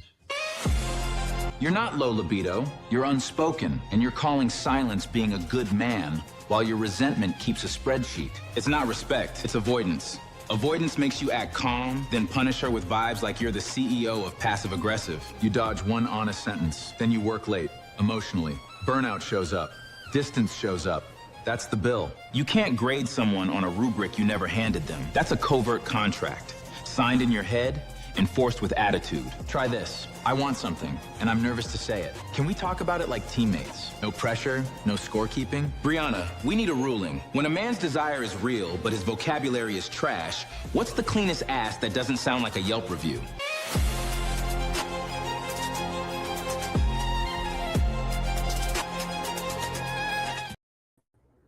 Good morning, Briana Bass. A little bit of Axl Rose bringing in this morning. How are you?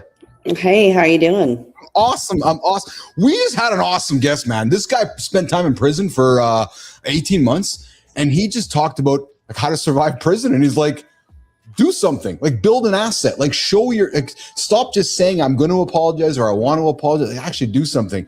He just dropped some nuggets, man. Just this idea of doing something. Great guest. We just dropped out of lab here, but I'm excited to have this conversation with you, Briana. Men want stuff in the bedroom. But then we're like, I don't know how to talk about it with my wife. We're bringing Johnny up here. I don't think Johnny has that challenge. Let's bring him up here. Johnny, why do men get so scared about talking with their wives about what they want to do in the bedroom? Let's start with you, John. Why do you think that is? I think it's just a general confidence. I think that they're not the purple cow. Oh, there you go. Yeah. Briana, the men walking into your lab saying to you, oh, I want her to do this, but I don't know how to have the conversation. Is this a common thing, Briana? Yeah, it's incredibly common. Yeah, absolutely. It's incredibly common. There's always this sort of push and pull and this, what do I share at risk of being, of losing respect, of losing, perhaps my interpretation of the masculinity meter or score that I believe that I typically possess. I don't want that to take a hit. And then this also goes for the women too, but that's not what we're talking about today. But I have a lot of conversations with women as well, right? Who are saying, I wish I could speak up more. I wish he understood the buttons that I wanted pressed, but I don't know how to get there. I don't know how to get there. And I don't think it's, and Johnny, it's not so much sitting down with your partner and saying, hey, I got all these deviant thoughts in my head. Cause I'm thinking Brianna at that point, she's going, oh, is this guy kind of a freak? Like, how does one get to some of those conversations with your partner that you don't know, maybe you don't want to have? Yeah, it's not what you would think. So I say this a lot, right? It's actually not necessarily live in the moment that we want to get into the weeds on this. No, yeah, just table that. Just table that. Yeah. So if there's one practical thing that comes from today, that comes out of this episode, would be for the men listening and for their partners as well, right? We want to talk about things in a space that's not live in the moment. It's already tense. And if you already are going like, hey, I wish they could read my mind, but they can't, it feels clunky. Nah, do it in the middle of a dry spell, or do it, don't do it where it sounds like an accusation. Right? You want to say it in a calm, sort of low stakes moment. I'd love to feel X, or exactly as they said in the intro, will you be my teammate here for a second? And just crack the door. Just give one honest sentence. You do not need to dump the last 10 years of silence and the clunkiness at once. No. Will you be my teammate here for a second? That's an interesting way to put this, because that's opening the doors with your colleague to say, I'm kind of a colleague with your partner to say, hey, I got some things that I really want to talk about with you, but I don't know how to talk about it with you. Isn't that, Brianna? Really? Yeah, absolutely. I mean, it is the naming what he was talking about, where I that's a huge psychological trick. It's very common. I do it a lot, which is where I'm going to take the words out of your mouth. I'm going to say what you can't say first, because I'll own them, right? So by saying, can you be my teammate? Somebody who already was going to show up defensive, combative. Now you've said that. Well, that's going to be embarrassing. That's going to make them look like a fool, emotionally reactive. So they'll assimilate. It's the same psychology behind telling someone, you're always on time for work. I find it so impressive. You're so disciplined, when maybe they're really not. And then you'll see that person rise to the occasion. Same thing, right? So you can go ahead and put it out there. I need you to be my teammate right now. Like, can we collaborate for a second? Can I tell you something that I kind of don't want to tell you? I'm a little nervous on how you'll react. If you were to say that to someone, they're going to be so cautious about managing their reaction, because they don't want to fall right into that assumption that you just made. Yeah. Johnny, it's like when you feel somebody getting, when they're rising and getting upset, it's going to be best if we have a conversation. You don't yell at me. Now it's hard for them to yell. You just pointed it out. That's kind of what you're saying, correct? Yep, exactly. Is this dinner time conversation, Brianna? And I'm being serious here. Like, is it sitting down with your partner and saying, hey, so, I be my teammate for a second here. I really would like to talk about, I don't know, introducing this to our bedroom, our bedroom fun. Like, does it become that tactile of a conversation? Yeah, it does. So let's say you're at dinner at a restaurant, right? It's your date night. So it probably feels a little bit moody there. You probably put some effort into the way that you look. It would not be unreasonable, even for those that are in sort of a drier moment, to have the topic of sex or intimacy come up, just in general. You could be talking about a celebrity. You could be gossiping about somebody at the restaurant. There's just so many things that could lead to that. So yes, it is actually a dinner conversation. I don't really care where you have the conversation as long as it's not necessarily live in the moment or it's in conflict. So we don't want to have it when we're already charged. That's, of course, that's an automatic failure to launch. So, but yeah, it is dinner conversation. Yes, it is. To lean across the table and say to her, to be totally honest, I'd love if you would tell me X, Y, and Z. It would really make me feel X, Y, and Z. Yeah, or even sitting there, if she's wearing a skirt or something, I would really love it right now if you take your underwear. I'm having some fun, but even those kind of fun things, right? Where in the moment you're like, hey, how about this, right? But then let's go to Lauren's comment. Maybe the person's sitting there because she brings up fear of rejection, right? So I'm sitting across the table with Johnny. Johnny's got his skirt on, and I say to Johnny, hey, Johnny, why don't you take your underwear off? And John looks at me like, what are you, a fucking freak? And then all of a sudden that moment is killed. That I gotta think happens often, Briana. I'm being serious. Well, hold on. When it says, what are you, a freak? Say, fuck yes, take your underwear off. I thought you were going to say, no, Billis, I like wearing my skirt. But no, I was going to, and the second thing, don't ever fucking make a sexual example of you and I again, you fucking weirdo. But Briana, in all seriousness, I would bet the scenario I described happens quite often, whether it's somebody approaching that situation and then whether the man or the woman kind of going, maybe laughing at it, maybe making the person feel like they said something that was foolish. I would bet that happens quite frequently, Briana. Yeah, I disagree with you though on this one quite passionately. If you don't know your partner and kind of not even your partner, that's not true. Where you all are at as a dynamic. Yes. And you introduce something like that, knowing already that that's an outlier, then yes, you're probably going to be met with rejection or perhaps even disgust or repulsion. Or the best case scenario, maybe they giggle and are like, stop, right?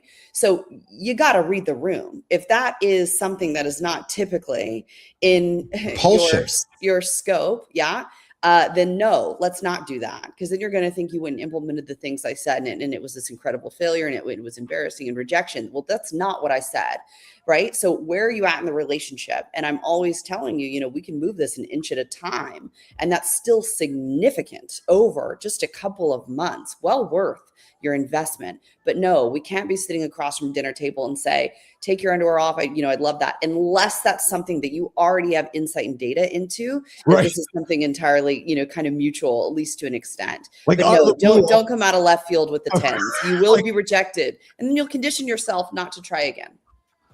Well, yeah, I mean, there's no question. I so agree with that. If you've got a mate that's, very subdued, sexually and, has a hard time with stepping outside the box, throwing that fucking curveball in a fucking restaurant is going to be you're going to have a fucking whiff every time, Yeah. Well, that's going to be the ultimate in rejection because and it's funny, not funny to say it, Brandon, but it's so obvious, right? That you would think the person would have a clue with their partner if they can say that first of all. Yeah. So what I would advise if you're someone that was even thinking about kind of saying something like that or just being a little bit more overt, right? Yeah. Is focus and hey, I'm talking about the women if that's who you're selling to. Focus on the feelings. Okay. So what I mean by that is instead of, take your underwear off and hand it to me under this table right now. And them going, what? No, stop. Instead it's, can I just tell you, I'm so obsessed with the way that you smell. Like if I could have your underwear under this table right now and just the fact that I would know that I had it and it was our secret, that'd be such a turn on.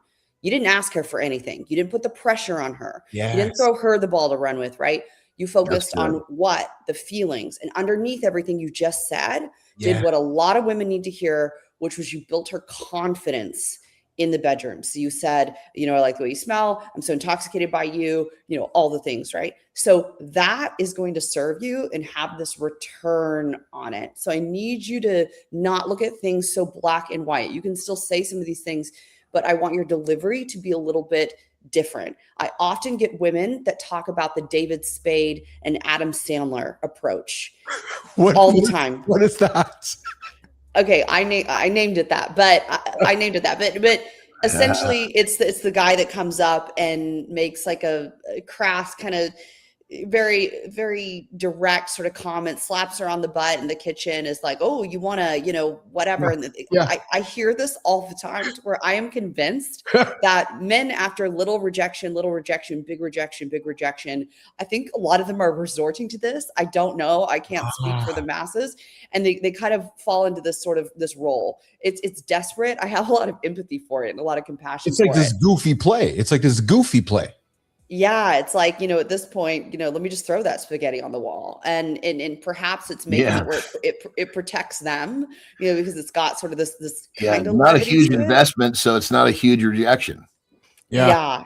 And the women, at least the ones that I speak to, are an absolute no. An absolute no. When they feel that style coming out, there's something about it that gets them to that repulsion, that disgust piece. And so my clinical take on that is that it is so incredibly far from the example that I just gave you as far as delivery and what you really want to speak to, which is, what do I always teach you?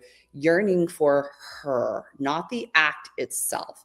Now, after your partner believes that you yearn for her and not just the act itself, then you can do what Keith said. Hell yeah, you've got a foundation built. Like, we're good to go. You don't need to say all this stuff. You could just go straight with, give me those underwear. Give it to me. Come on. No one's looking. Give it to me right now. But no, we can't go out the door with stuff like that. Not going to work.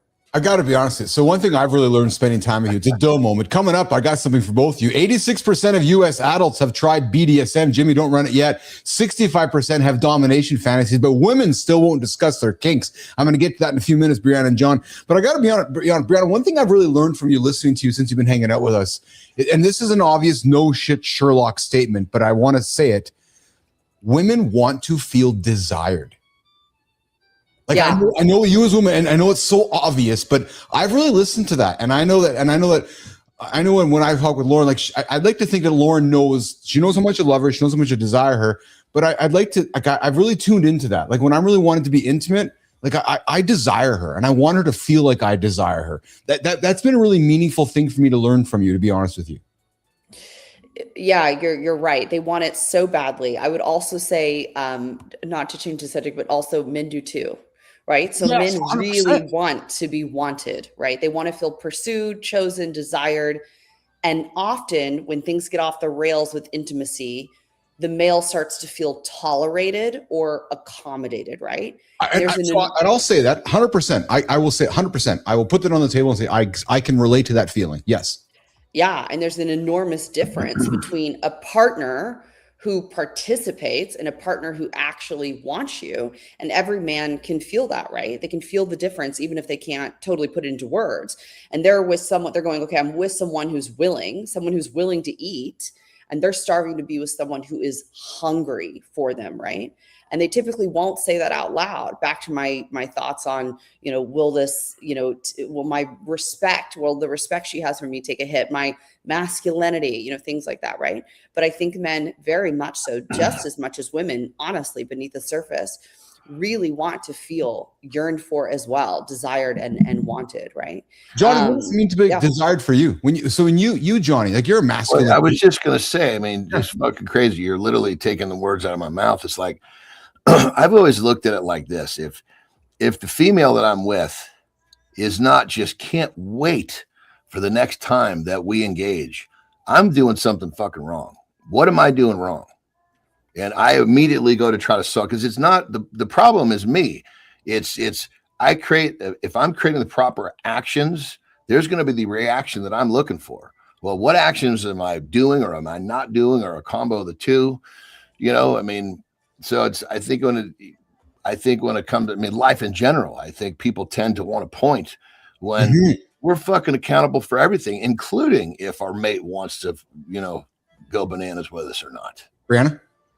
Yeah, exactly. We're saying the same thing, right? So men want to feel desired. So if you're a male listening to this going, I'm in a partnership where I do feel like she's willing, she's accommodating me, she tolerates me, or she's down, right? Those that listen to that language. Yes. Versus a woman who initiates on occasion or actually desires you. That would be something you may want to mention at dinner, like we were talking about, right?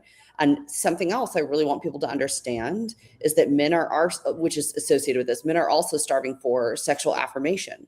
So women generally, right, they receive a lot of feedback in the bedroom. You're so beautiful. You're so hot. I want you so bad. Oh, this is so tight. This is so this, right? Men, You're right. for the most part, You're get right. it. Yeah, most men don't get any of that, right? You're So right. nobody tells the man he's good. I want you so bad. Oh my gosh, when you do that, it feels incredible. The cultural script is saying, hey, men don't need reassurance. Men are confident. They're on that's their mechanical, biological, North Stars to be in the bedroom, right? They just need to get there, show up and perform, right? When I think a lot of men are quietly desperate for some feedback, to hear that they're good, to hear that they're good at this, to hear that you want me. Well, and if you put the time and the effort, whether it be, whatever that is, to be fucking good, you're going to hear it, whether it's in the bedroom, walking down the hall, it's like, shit like it was last month. Terry, she says to me, it was 10 o'clock in the morning. She's like, honey, we have to do that again, please. Okay, I'm on the mark. I'm where I need to be, But again, how did that make you? That made you just fucking come because one day it happened. It's because I am reading every experience we have. I'm reading what's going on. I'm reading what's floating her boat, And it's like if you put effort into something, you take accountability. Everything you do is going to create something good or bad for you, and you apply that into your relationship. With sex, I think this whole thing is fucking missed. Yeah. Hey, Briana, 65% of women have domination fantasies, but they still won't discuss their kinks. Hang tight. Sterling, let's run the clip. Survey of 3,000 adults. 75% own a sex toy. 86% tried BDSM. 19% a threesome. Yet lots of women still can't say what they want. So we're sex positive in practice, but silent in conversation. 46% of women feel uncomfortable desires. America, I'll try anything once. Also America, but don't ask me to talk about it. Communication is the kink we're still avoiding. Briana, comments? Bondage, 58% expressed the interest. Spanking, 52%. Another 65% reported dom fantasies. I know I didn't educate and didn't give this to you, but any thoughts on these comments, Briana? I believe it. That makes sense for me. I think that some of the issue is that it's going to sound very blamey, and you're right. I'm seeing this on the fly right now. Yeah. I think that women are afraid that it'll be seen as more black and white, and a lot of their desire actually lives in the gray area, in the nuance. Yes. Yes. So if someone were to say, "Oh, I'm interested in the orgy thing," or some of the dominations, that's probably the most judgment common. gets attached to that, right? Judgment, right? Yeah, they're going to be afraid of being judged, or also the male's going to go too extreme with it, in the fact that they're not going to understand the nuance, right? So the nuance would be, I yearn for you, I desire you, I respect her, and I'm going to show up in the bedroom in a way that I respect her and I care for her, and then I'm also going to do light choking. Do you see the gray? This is sort of hitting a few different areas, right? Yes. And I think females are a little bit trepidatious that if they can't deliver all that nuance, and they're going, well, I don't necessarily have the words and the formula for that. And if I say this thing, I'm going to swing this pendulum too far, and then I'm going to have to get it back. Then that's giving feedback. Oh, and it just feels too big. This is, of course, separate from most paramount, which would be what you said, which is like, I'm embarrassed. I don't want to be judged, things like that. But past that, I think there's some real sort of practicality when it comes to that piece, the execution piece, that people are hesitant about. But it's fascinating, John and Briana, because that's what we just talked about for the last 90 seconds is actually the gap, right? Because it's like, again, back to the Keith and John example, right? So we're a couple. No, don't make the other Keith and John example. Keith and Lauren example. Keith wants to talk about something, and Lauren wants to talk about something, but yet we're trying to find a way to connect the gap, Briana, because she's afraid that I'm going to judge her, and she's afraid that I'm a weirdo. I can actually see why this becomes a thing, Briana Bass. Like, seriously. Sure. Yeah. And this is why we talk about it a lot, about it being a symptom, the whole intimacy category being a symptom of kind of the greater thing at play. So a lot of what we're talking about today was very lightly the sex act itself. Yes. Most of what we were talking about was all the tools and skills and abilities and regulation and all these things that poured into that being allowed to thrive, let alone, flourish and all the things. So this is why we say it's a symptom. So the communication, and there being a breakdown there being a lack of trust, believing that your partner scrutinizes you, is criticizing, all of that. The intimacy subject already is going to feel more difficult because it's not something you're typically getting as much practice, and it will atrophy. This is a muscle that has to be exercised. So if already this is getting off the rails in the non-intimacy categories, then this is going to be one of the first things to take a huge hit.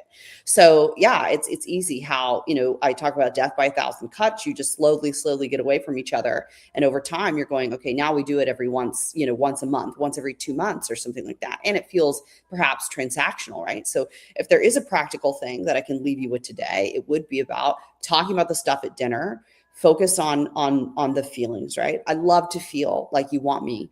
Or the other night, I got this feeling that you wanted me. You don't even need to talk about them. The other night, I got this feeling that you wanted me. And I have to tell you, it was such a turn on. It was so intoxicating.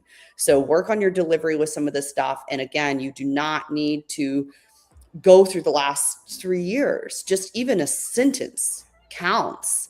That would make an impact, right? And then the other thing would be tell men what's working, affirm them.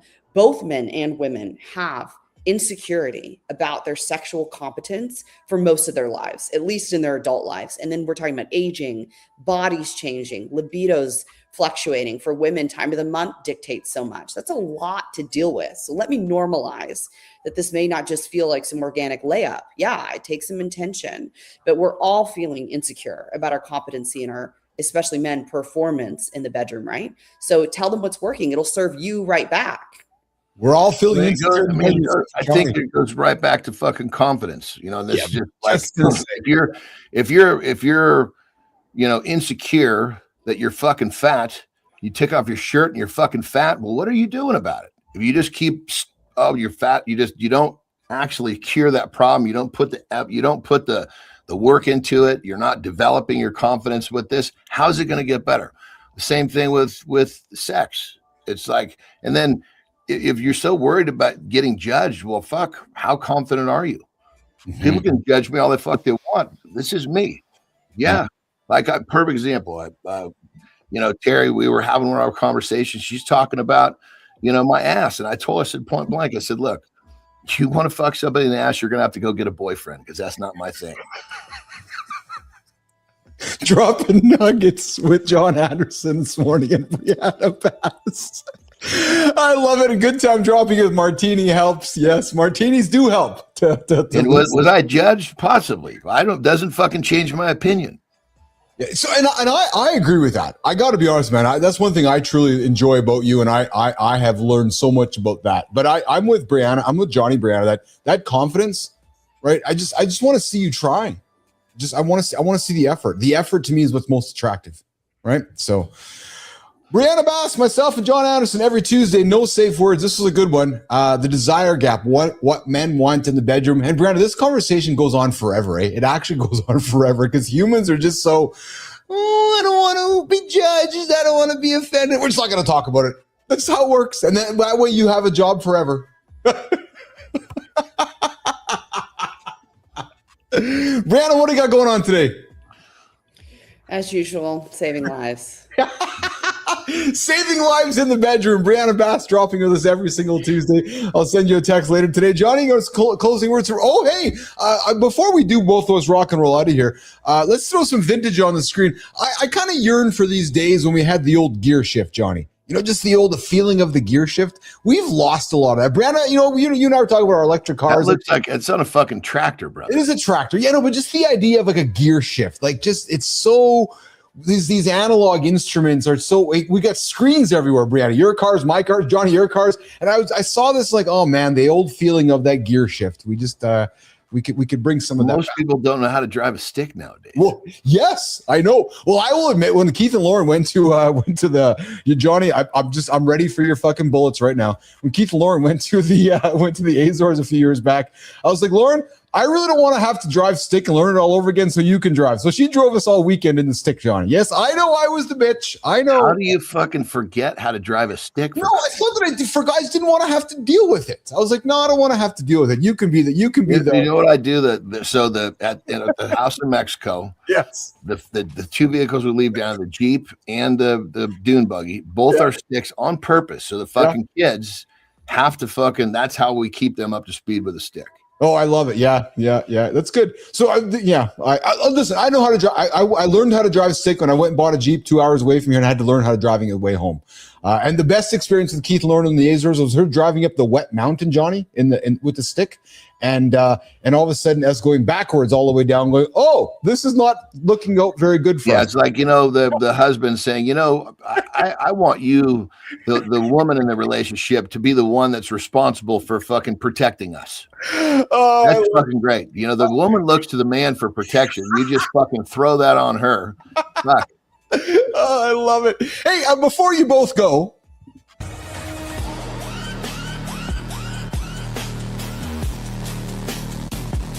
Hey, John, before you go, quick science update. They finally 3D mapped the clitoris's nerve network, like Google Maps, but for chaos. 28 years after the penis got mapped. Typical. Men get GPS in 98. Women get it when the intern finds the folder labeled important. They used a giant synchrotron X-ray on donated pelvic tissue. Basically, Honey, I Shrunk the Radiologist, but hornier and with more peer review. And it's not just trivia. Surgeons can avoid nerve damage during pelvic ops. Translation, fewer oops, my bad moments with the scalpel. Also, it proves some anatomy textbooks were confidently wrong. Nothing hotter than academia getting publicly humbled. Hey, John, you're going to want to stay, because the real question is, why did it take this long? And who's been coasting on vibes?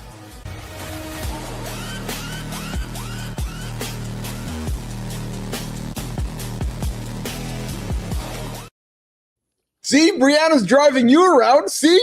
Well, it's a fucking AI, for Christ's sake. I gotta say, with Brianna dressed like she was, and we're all countryed up, I look much less gay in that outfit in that gay little truck. Well, so we got J.R. McCullough saying, my girlfriend knows how to drive a stick. Yes. And then Petro says, but a woman driving stick in a pickup truck is sexy as hell. I agree. And when my woman was driving that little mini car we had in the Azores, she was sexy as hell. Brianna, I was desiring her Well, see, what you should have done is when the road got nasty, you should have said, honey, let me take the wheel. Yeah. Yes, I should have said that. Instead, I was concerned about whether scientists were creating 3D maps of the clitoral nerve network. So I knew my goal today, John, was to give Brianna some knowledge to go back to work today. She's like, oh, I never knew that they actually took the time. Brother, something tells me there's no fucking knowledge that you're going to give her to take back to fucking work to help what she does. Something tells me it's the same thing. This is where he gets a little off the rails, Brianna. Jesus Christ. But just like in 1998, they mapped the P mile, and then 700 years later, they took the clitoris. So I just thought this is a good conversation for us to have today. Brianna, nothing for you to say. Progress is progress. I'm glad that that's getting its attention. Yes. And, we're making up for a lot of lost time over the last few years. Just the subject as a whole, right? It's getting so much more conversation. I mean, look at us. So yes, you're right. You're right. In that study may have come out just recently, but those that actually take the bull by the horns, they've been doing this study for fucking decades by themselves. Yes. In their relationship. Yeah, yes. So coming up, we got the peptide protocol with John Anderson, and also coming up a segment with John Anderson, stimulation of the clitoris with John Anderson, tips and tricks that he's going to teach us from the experience of John. I love it. Brianna. Later today, okay? You froze, brother. Yeah, you froze, but I think you were just saying goodbye. So. I was saying goodbye. Yeah, I was saying I always enjoy our time together. You have an awesome day, and I'll talk to you later, okay? Always great to see you, bro. I can't wait for next Tuesday. All right, Brianna's out of here. You're stuck with us. Me and John, he's getting out of here too. I got to get him out of here in less than a minute. Johnny, I also found when I was doing my surfing for our show. Yeah, I didn't watch the whole thing because I don't want to see it. I'll watch it with you. I saw a partial surgery, how they make a man a woman. Yeah, exactly. Yeah, I can't say that I wanted. That's something I would be. I don't even know if I want to either, but it's over there on the desk. If the team uses it, we'll see. Hey, say hi to Ben for me. A lot of love from me to you. A lot of fun today. and have a good day today. Have a good loop, my brother. You betcha. Anderson's out of here. Yes, he is. He is out of here, and you're left with me. And I'm doing the dance, 58 seconds, and I'm going to come back in 58 seconds. Hey, coming up in 20 minutes, Sarah, Barnes, Humphrey, Thoughts and Coffee, some supply chain chitter chatter, get at her on the Mornings in the Live Authority Network. So I invite you guys to stick around for that one. But right now, I got a monologue. And Whitaker, no. It is not from our conversation yesterday. Cheryl and I had a coffee yesterday afternoon. What a great call, man. Just a great conversation, shooting the shit about a bunch of things. And I had an opinion on business and people in business and this. And Cheryl's like, oh, that just might be a monologue. I was like, oh, that's a pretty good one. So might have to get that one. But hey, 58 seconds, good time. Yes, joy it is. It starts with Cheryl, good time. See, Charlie, I know you're as confused as I am because you're like, well, but why isn't it start with Cheryl? I'm like, I don't know. She wants to call it joy. So it starts with joy tomorrow, 8:30. Hey, coming up July 1st, we are going to attempt, and you know, today, Cheryl, Kai, Jimmy, Melissa really don't know much about it, but I'm kind of telling them that July 1st, hey, Jimmy, we're going to figure this out. July 1st, Cheryl Rafael Whitaker is going to interview Keith and John on Mornings in the Lab with Keith, John, and Friends, and on It Starts With Joy on the world's first ever Mornings in the Lab crossover experiment. Yes. So, what's the word I'm looking for? Influenced by the great crossover experiences. And you guys, you know what I'm talking about. When JR ended up on Knots Landing and Dynasty crossed with Dallas and they all just kind of came together. Well, we are going to attempt our very own crossover event. Yes. Mornings. It Starts with Cheryl. Joy. Keith and John all together coming up July 1st on Canada Day right here on the Mornings in the Lab Network. Don't tell Cheryl. Yeah. Hey, guess what, guys? Morning motivation is cheap. Morning framing, it's priceless. That monologue starts in less than a minute. Morning motivation is cheap. Morning framing is priceless. We don't need another push. We need a decision before the day decides for us. Motivation is heat. Framing is a map. Heat disappears. A map tells us what matters, what waits, and what never deserved our time. We say, I'll get focused after I check a few things. Those few things become the frame. Then we spend all day reacting. If the first voice is the feed, we start in comparison. If it's the inbox, we start in obligation. If it's the news, we start in anxiety. That's why mornings are leverage. It's not about waking early. It's about who gets the first claim on our mind. We don't need more noise that feels productive. We need clarity that costs something. The day gets lighter when we stop letting strangers set our emotional weather. Framing is adult leadership. It names what we're carrying and what we're not. It chooses signal over stimulus before our attention gets auctioned off. Keith's about to break this open. Morning begins here.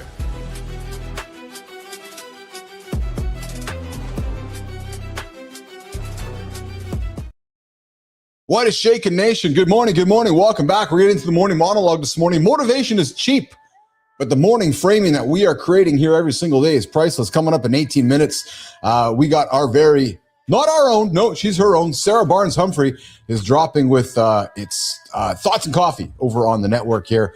And in 30 minutes, I am going to do craziness. All right. Hey, morning motivation. Yes, I do not believe in motivation. No, and I know you guys don't as well if you're joining us every show, every day here on Mornings in the Lab, because morning motivation is cheap. But morning framing, the way we frame the morning, is actually quite priceless. And I invite you to lean into what I'm going to say next. Yes, there is a big difference. Motivation, listen to me. Motivation says get up. It says grind. Go and win the day. No excuses. Beast mode. Crush it. And then it's common framing from folks that are inviting you to be motivated. Let's go. And sometimes it's fine. We all know sometimes we need the motivation. Sometimes you need a spark. And sometimes I'd even think that maybe you even need a push. Maybe you need someone to slap the sleep out of your brain and say, fuck man, get your ass out of bed. Don't hit that snooze button. But most adults, I'm thinking, especially most adults in the generation that we call X, do not need more slogans. No, I think if we're stuck on the couch, I think if we're stuck over there, I think if we're stuck in our life, we need a framing. Yeah, I said framing, a reframing. Maybe you need to understand the day before the day starts owning you, because it's different. When you frame your day, you say to yourself, well, what matters right now? What deserves my attention right now? More importantly, what should I ignore? What's the noise? I'll be frank with you guys, coming up to the middle of 2026, pivotal time of the year for those of you that are building businesses, look behind you. What have you accomplished? Or have you just been busy? Because there's a difference. What is the noise? What is the signal? What story are you walking into? And what story have you walked past? More importantly, what's your chocolate bar? Or maybe you're trying to sell a case of chocolate bars and you don't know what they are. What are you carrying that needs to be named? Because if you can't name it, you're not carrying anything. You're just carrying a salad of words that don't come together and say anything. And what are you going to do today? What are you going to do today that is going to steal your energy? Listen to me. All of that I just said, that's morning framing. And to some of us, like I know Dwayne Whitaker, he frames it the night before.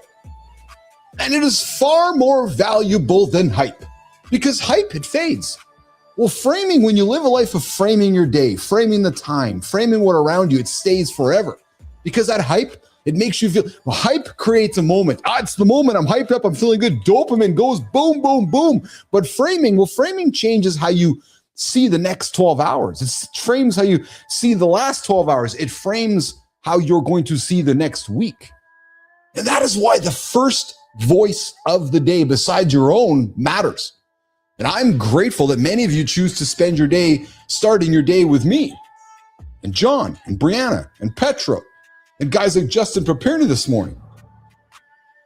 Because if the first voice in your feed is a reaction, and if the first voice is the inbox, guess what happens? You've heard me say it before. Your day is starting with somebody else's obligation.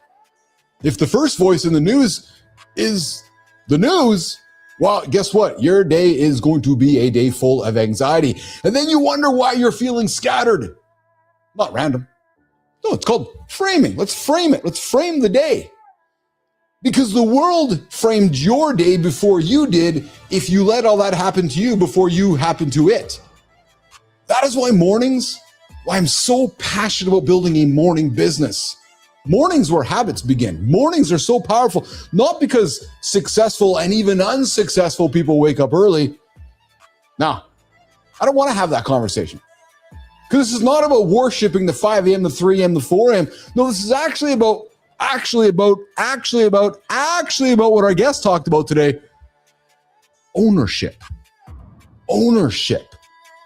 Who gets the first claim on your mind every single day? Who gets to place the first idea in your mind? Is it your own mirror or is it somebody else's? Who gets to decide your emotional weather? Because that is not a small thing as you go through your day. That is identity level. Because a man, a woman, a person, the generation that we call X, if they start their day reactive, they're going to spend the rest of the day trying to recover.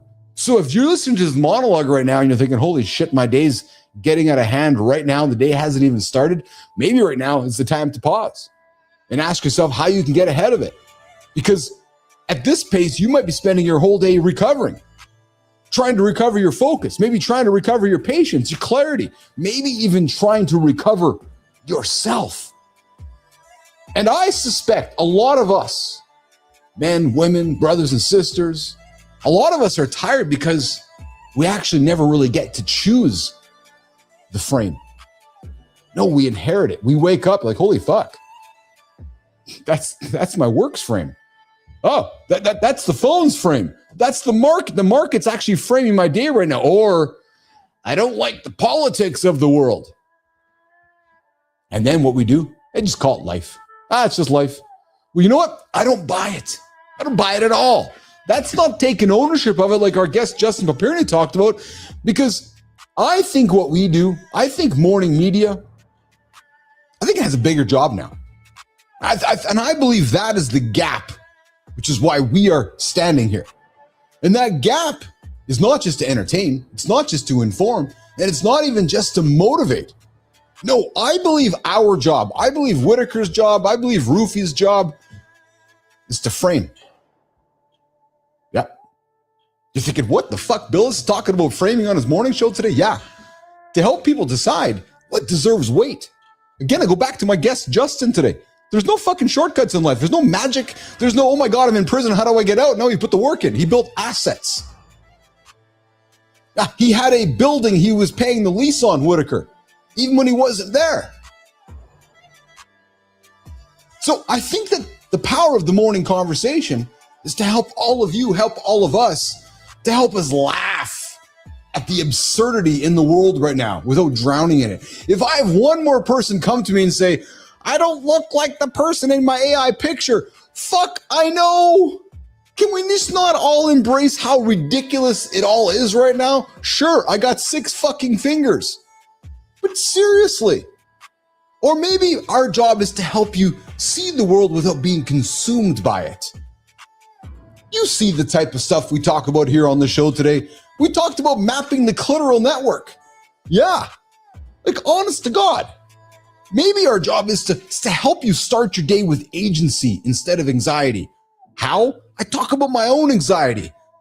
And by me talking about it, I feel like I can grab agency of it, grab hold of it, and own it, be accountable to it, make change. Not the I wanna, I'm gonna, I'm doing.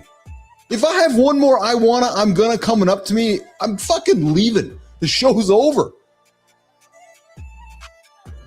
This and what we do every single day, I believe, is what morning media, I'll use it, should do. Not comfort you into sleepwalking through your day, not scream at you like I'm some boot camp instructor, even though some days we tend to. No, I believe our responsibility is to frame the day. Make our room, our collective room, our community smarter. Make all of us more awake. Make you feel less alone.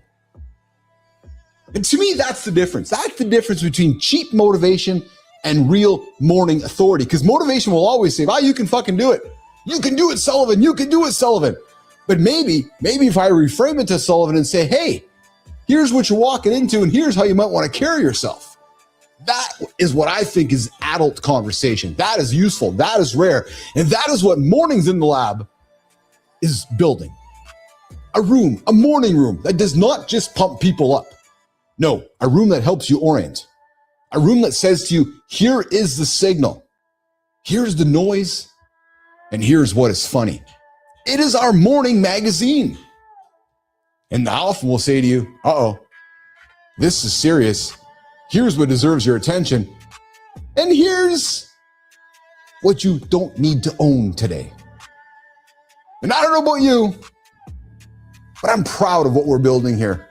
That is powerful stuff because the world is going to keep getting louder. It is getting louder and changing faster than we can even imagine. And before I sound like, there's the old guy talking about the old world again. Nah. Morning TV, the TV that we all grew up with, it got old. Look at it.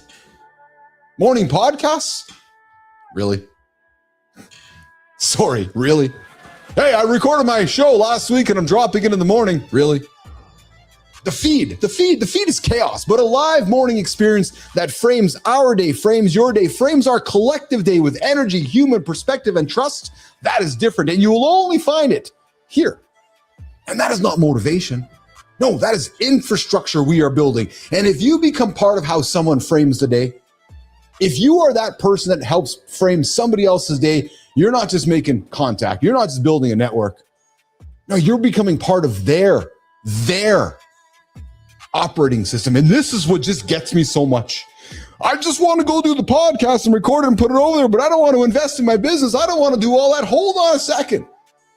You start a morning conversation. You create a morning habit. You become part of somebody's operating system. And that is the game, my friends. That is the game because morning motivation is cheap. What we do is priceless. And the people like Cheryl, like Rufy, like Anderson, like Petro, like Briana, like Sarah, and the people who understand that, get up and get after it and start this morning conversation, are going to be the people that are building the next great morning formats right here on Morning.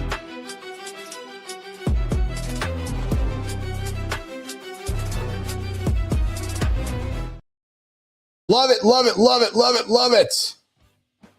Good job, guys. Good job, Jimmy. Good job, Kai. Yes, I know, no communication. We gave the day to Maya Reyes. She's off today. So, Maya, enjoy your day off. Stroking pitcher. Yeah. Think she's stroking pitcher, Jimmy? What's Maya Reyes? Hey, Briana Bass was in the studio with Maya and Sophia Granton. Did you guys catch that? That is fucking pretty awesome, man. Well job, team. Yes. Briana, we got to show it to Briana, man. And I'm telling you guys, if y'all don't think that Maya Reyes and Sophia Grant aren't real, well, you guys hadn't seen nothing yet. What is real, by the way? What is real? Does it matter what is real? I don't know. Hey, coming up tomorrow on our show that helps you frame your day that we call Mornings in the Lab with Keith, John, and friends.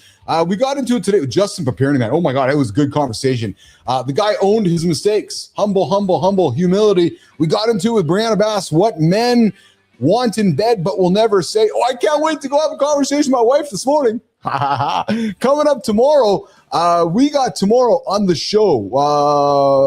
Let me see here. Tomorrow, Billy Forney III. Yep. Oh, baby. He was 27 years old on the 85th floor of the North Tower on September 11. This guy, he lived. Of course he lived. He's joining us tomorrow. He walked down 85 flights. He helped a barefoot woman escape. He survived the collapse, chaos underground, and then he walked the length of Manhattan home. Now he's helped business owners navigate uncertainty with more clarity and less panic. Guys, this one's going to be fun tomorrow. Coming up, Billy Forney III. I want to lean into the third part. I do. I want to, like, who was the second and who was the first? And how much, I got to just say it, like, how much ego is involved when we name our kids the first, the second, the third, the fourth, the eighth, the 16th, the 40th? I don't know. Like, what does that say? Coming up tomorrow, Billy Forney III. Yeah, the third. Myself and John Anderson. So here's the code, guys. Say the thing, not recklessly, not cruelty. Just say it like a man throwing emotional furniture around the room. Say it clean. Say it like an adult. And hey, come back. Do not hit that snooze button. Tomorrow, if you hit that snooze button, you're going to be 24 hours behind anybody who doesn't. So get up, get honest, get after, be honest, own your mistakes, and come back and see us tomorrow. 8 o'clock, live, Mornings in the Lab with Keith, John, and friends. But first, 7:30 with Roofy. He's warming us up on the Mornings in the Lab Live Authority Network. Stick around. Sarah Barnes is dropping Thoughts and Coffee coming up next on the network. See you guys tomorrow. Boom, boom, boom.